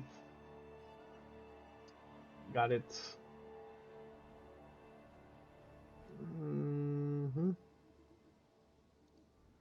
Let's get back to it. It's an issue where putrid remains monsters could repeatedly spawn. Nice. It's an issue where ghost monsters could appear invisible when infected with burn effects. Yeah, this is terrible. Fixed an issue where the Ines boss could have all movement and actions stopped if staggered at a specific point. Okay. Fixed an issue where there was no notification when the butcher escapes. Aha, yeah, that's terrible. He becomes a puddle of blood and escapes if you don't kill him on time, alright? And event failed. Fixed an issue where the butcher would not use his ranged sickle attack across pits or chasms. Interesting. Fixed an issue with the death animation of ghost monsters. I don't remember them having issues, but they say so, okay? Fixed an issue where bloated corpse fiends with the summoner affix could spawn idle and unkillable monsters. Huh, that sounds like a terrible bug, but glad it's fixed. Let's check the mist. Fixed an issue where nightmare sigils could drop from world boss caches in world tiers 2 and 3 where nightmare dungeons are not accessible. Interesting. I don't think I ever had that. Fixed an issue where poison puddles could cause excessive controller vibration. Oh yeah, great. That's actually great. Fixed an issue where it's not only poison puddles but also the drifting shade. Same problem. Like if you are outside of range and you are close to the area and you don't take damage, but your controller vibrates. It's fixed an issue where the thorns damage from the needle flare aspect ignore damage bonus and damage reduction effects. Huh, nice. Fixed an issue where rotating in place, such as while casting Incinerate, would count as movement for cancelling out the effect of the aspect of inner calm. Nice. It's a really good change. So, I guess now this could also be helpful in my case with the lightning strike or thunder strike, was it? Druid. because I use this skill for leveling, and it's really good to delete screen. Probably it could benefit from this, especially when fighting elites and bosses in general. But yeah, I don't know. We'll see if I'm gonna use it. Fixed an issue where the scroll escape could sometimes not trigger properly in the event of a disconnect. The problem is it sometimes doesn't trigger at all. I actually lost a character like this when testing damage reduction. I clicked on the scroll of escape 3 times.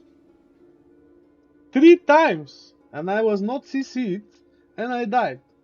I don't care. I mean, I'm gonna delete all the characters because I'm gonna start the new season fresh. Anyway, so those characters don't have high lifespan, especially at this time of the season. And before I died, I said, okay, I'm gonna go try to tank this. And I showed the gear and I went there and I clicked the scroll of escape. I pressed the button 3 times and I still died. But you know, who cares? Anyway, it's not only a disconnect. I think it was a lag thing because I heard the sound when using the. When you use something on the emote wheel, there's a sound like some kind of clicking sound. I heard it a couple of times, yet still it didn't trigger. All right, that was weird. I think I even tried the death evasion. It procced for sure, but then the scroll of escape didn't work. Anyway, fixed an issue where certain barricades could be passed through while mounted. Well, what's the problem there? That should be the way to go, especially if you spur the mount. Probably they mean by just walking, without spurring, alright? Most probably that's what it is.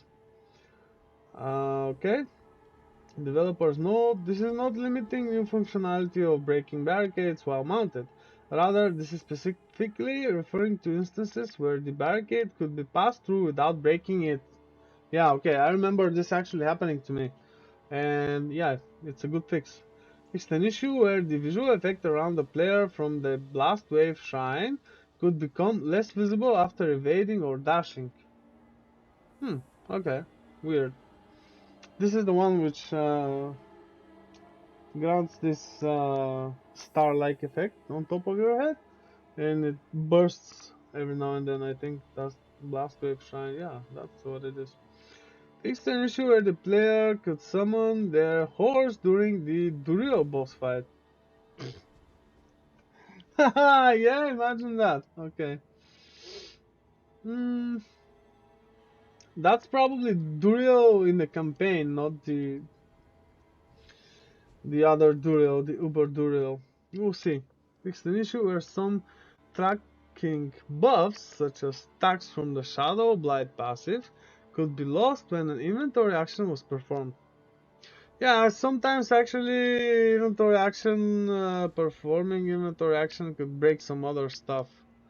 But yeah, this is a good fix. I'm glad someone noticed it because I played Shadow Necromancer and you know, that kind of sucks to know. I didn't notice such things, but yeah, good catch. Fixed an issue where Helltide Firestorm could deal more damage than intended. Oh yeah, let's read this asterisk here. Where is it? Where is it?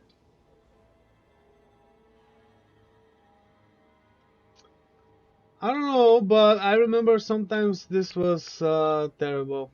This wait, I missed it. Where did it go? Uh,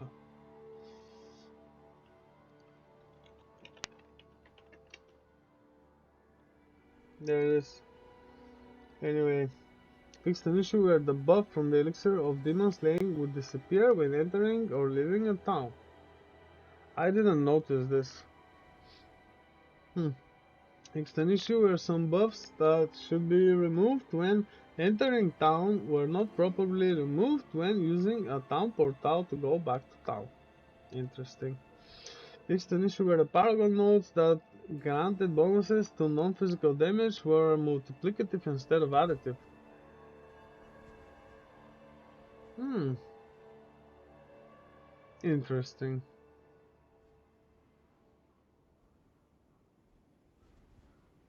When the following Paragon glyphs were applied by a player on a monster, other players were unexpectedly able to benefit from the effect. This issue has been fixed. Okay, let's see.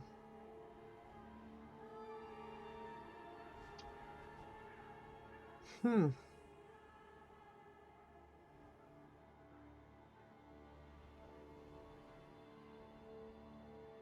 that kind of sucks, because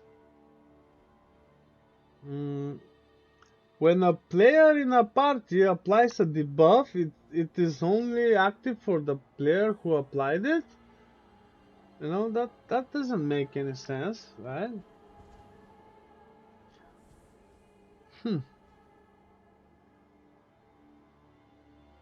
That doesn't make any sense. For example, you go there, curse an enemy, and they're trying to tell me that only the operator of the curse should have the benefit from the curse and not other players.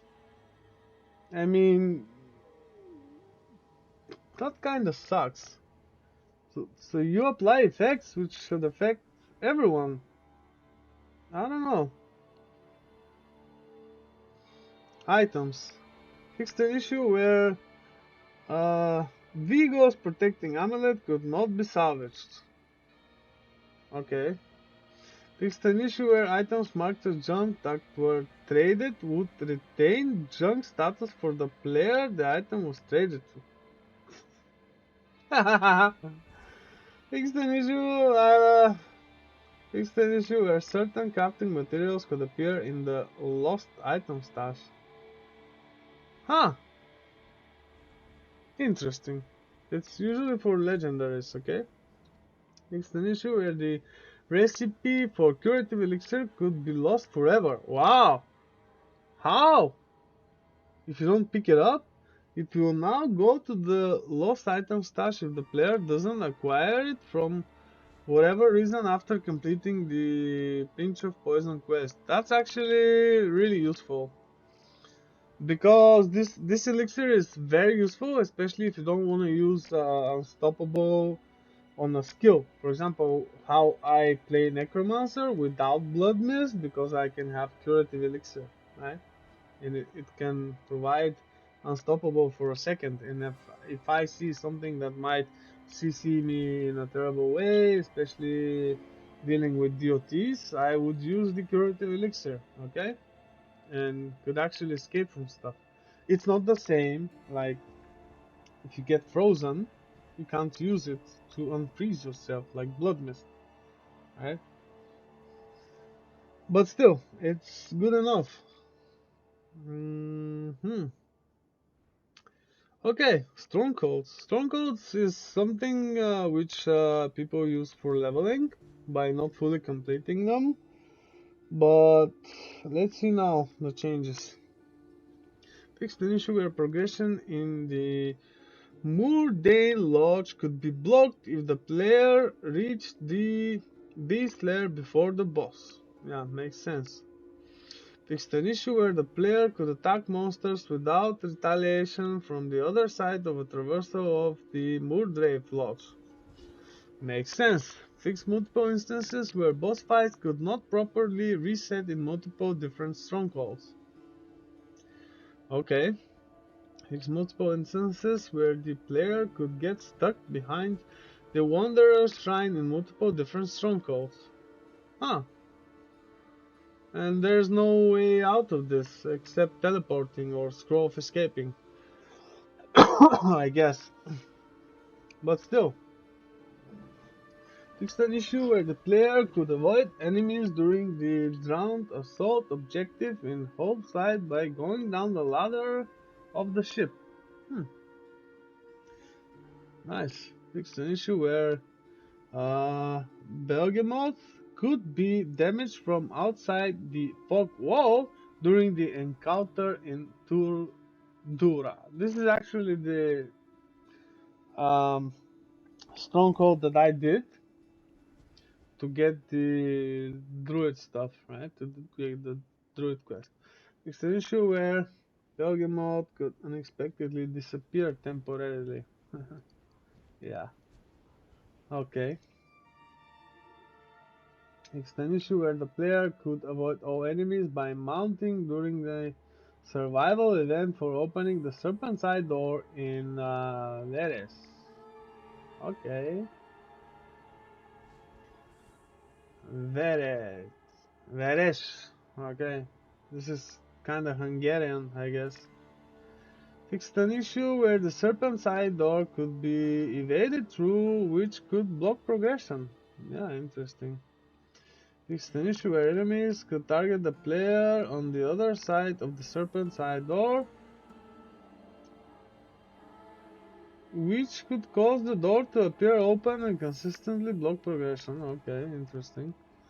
Fixed an issue where the player could mount in the boss area of Eresh, which could prevent the boss from spawning and consistently block progression. I remember you can mount in strongholds, but why would this block progression? Fixed an issue where the player could destroy X in the pillars prior to beginning the boss fight in Temple of Wrath. Okay, that's weird. I'm glad they fixed it. I didn't have this bug, but still. Fixed an issue where the High Priest enemy on the altar of Ruin wouldn't attack the player if it spawned with certain affixes. I didn't have that. Fixed an issue where crazed villagers could disappear in Nostrava when the player left the area, which would block progression. Yeah, makes sense. Fixed an issue where enemies could be lured into a particular place in Maunic where they could be attacked without retaliation. Hahaha. That's for the low level spirit runners. You are screwed now. Fixed an issue where the Crusaders' monument objective to collect skulls mm, could be completed by repeatedly using one skull. Okay, nice. Fixed an issue where the new car in Core Dragon could be blocked by the Necromancer's minions. Yeah, that was terrible. And actually, there's a similar bug when you like have to destroy to complete an event, or you have to save slaves. You just go out of the event and return, and there's this slave again. You just do it on the same one, and you can complete the event like that. Probably they should address this as well. Having in mind this thing with the skull. Now I recall, especially during Helltide, before, like when I was doing it, fixed multiple instances where some quests didn't properly grant renown progress. I don't think I ever had this, but good that someone noticed it. Fixed an issue where the pouches could not be interactable at the end of Tending Nature. Fixed an issue where the really boss fight could be reset if a barbarian player leaped into the fog wall. Ah, that's terrible. Fixed an issue where Brawl's charge could still do damage to the player even if he died during the charge. Wow. Fixed an issue where the player could enter the chapel of Nevesk before opening the door with the key, which could block quest progression. Yeah, that kinda sucks. You know, the stronghold with the demons. Okay. Fixed an issue where enemies could become passive and no damage would be dealt to the player while Edria was immune during the Apex of Misery fight. Okay. That's with the witch. Fix the issue where Valta could get stuck when teleporting during the Witch of the Waste quests. Okay, fix the issue where Elias' pathing could be blocked by the player while fighting him during the Piercing of the view, allowing allows to be damaged without engaging the player. Ah, okay, interesting. Fixed an issue where Heretic could have progression blocked at the find an ATA step.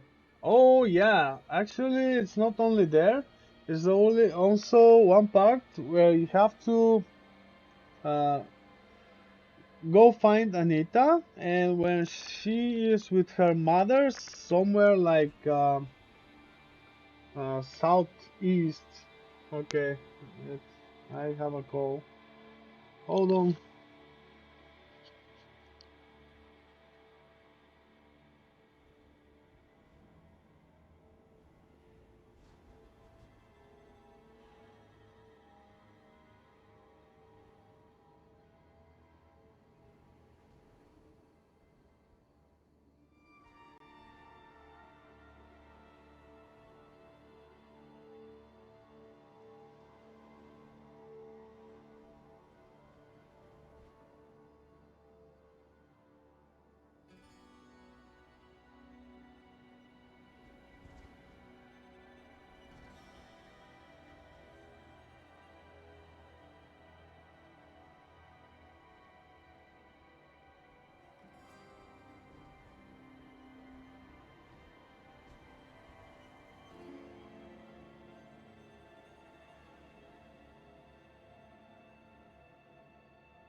Sorry about this. Let's get back to this insane huge amount of changes. Wow.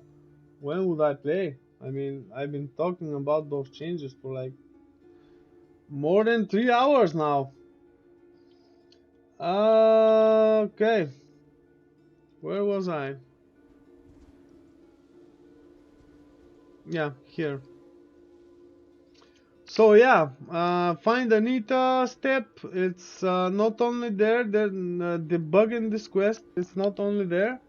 It's when you're in Hawazar, like uh, southwest in the woods somewhere, where you have to go find Anita and her mother. Sometimes the progression was blocked there as well for some reason. I don't know why. Just Anita was not interactable and you can't progress. That's what I remember for that quest. Take some instances where quest progression could be blocked if the quest was abandoned in the middle of it. Hmm.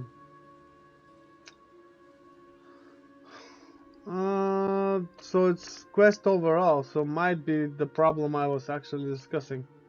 But I didn't abandon it. I have to go like from one area in Hazard to another. Anyway, fixed an issue where progression could be blocked during the Desolation's wake if Ninsa's minions were killed too quickly. Yeah, be punished for being good. Anyway, excuse me. Fixed an issue where enemies could be lured out. Um, I'm sorry, just click something else here. Uh, lured out of the quest area and block progression during Guardians of the Pit. Nice. Fixed an issue where enemies could spawn too far away during the Flesh and Blood quest. Fixed an issue where Desperate Remedies did not actually reward the amulet mentioned in the quest. That's the one with the pyres, right? Fixed an issue where by 3 they come could have progression blocked due to ghost not spawning. Okay, weird. User interface. Okay, let's check this. It's not so much. Fixed an issue where the indicator icon for the taunt effect was inconsistent between classes. Okay. Fixed an issue where some stats and tooltips such as damage over time, damage reduction, elemental resistance, and skill cooldowns could show different values on their tooltips depending on whether the player was in town or not. Interesting. Yeah, I remember this is actually, especially for damage reduction. This is it when in town it didn't used to display all damage reduction for me, like plain damage reduction. Only from close and distant, for example, I had this and resistances and other things. Probably that's because of, for example, inspiring leader, which provides attack speed, but not related to cooldowns and stuff. It just didn't trigger in town because it's not active in town, and yeah, probably similarly related in a similar manner, I guess. And we can't hover over things like to get tooltip information on console, so yeah, it's kind of bad. You should be able to like have them optional, for example, on the health bar, on the resource bar, to have the numbers displayed. Mm, it's an issue where Elixir of Fortitude displayed max life increased as 30% when it was actually 20. Yeah, I remember this bug. I had this. Fixed an issue where some challenges did not have descriptions. Okay, weird. I don't think I had this. Fixed an issue where the tooltip for an active effect from an elixir did not mention the experience bonus. Fixed an issue where the social wheel could become unresponsive if all actions were unassigned. Hmm. So it's not related to my problem because I always like have something assigned. Fixed an issue where the options of the social wheel could appear grayed out if the wheel was closed because of another menu being opened. Okay, maybe that's the... No, I don't think that's the problem, but still. Fixed an issue where the notification for acquiring a Paragon point didn't have a button prompt when playing with the controller. Notification for acquiring a Paragon point did not have a button prompt. Oh yeah, sometimes this happening when you level up, but not when you reach like the milestone. When you level up, exactly when you level up, and sometimes it doesn't have the button prompt. That's a good fix. Fixed an issue where the notification for acquiring a Paragon point didn't have a button prompt when playing with the controller. Yeah. Fixed an issue where tutti for dungeons that have active whisper soldiers with them didn't display the codex power after the rewarded for completing even now the aspect is already unlocked. That's a good change. It should be present. Fixed an issue where text in Japanese, Korean, and Chinese did not display properly in the whole Fallen Heroes or Friends list notes. I don't even know how to pull this whole of Fallen Heroes. How do I pull it up?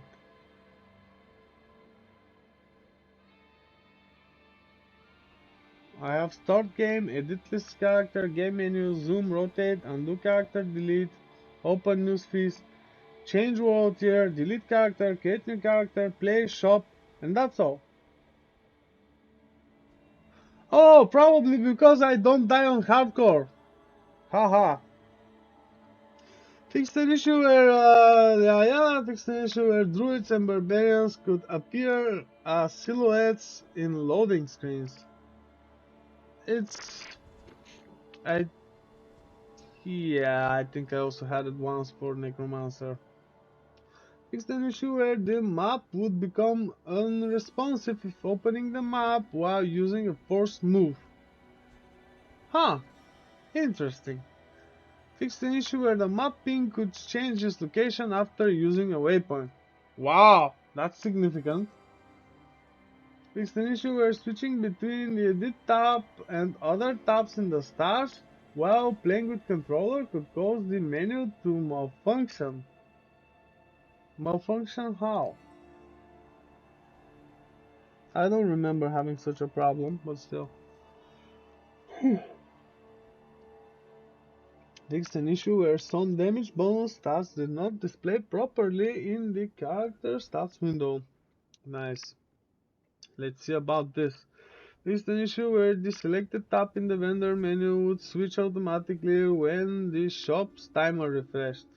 Aha, that's good to know that it's fixed. Fixed various instances where challenge descriptions would not expand when interacted with. Who does interact with those? Like, fixed various other issues where tooltips and text descriptions were inaccurate or displayed incorrectly. Nice. Fixed various other issues for map pins and quest markers. Fixed various instances where the map and minimap could be inaccurate. Right? This is probably around those areas from the campaign which didn't allow you to drop pins on them, alright? It's an issue where the Snowfield and Disobedience legendary aspects incorrectly displayed their bonuses as multiplicative instead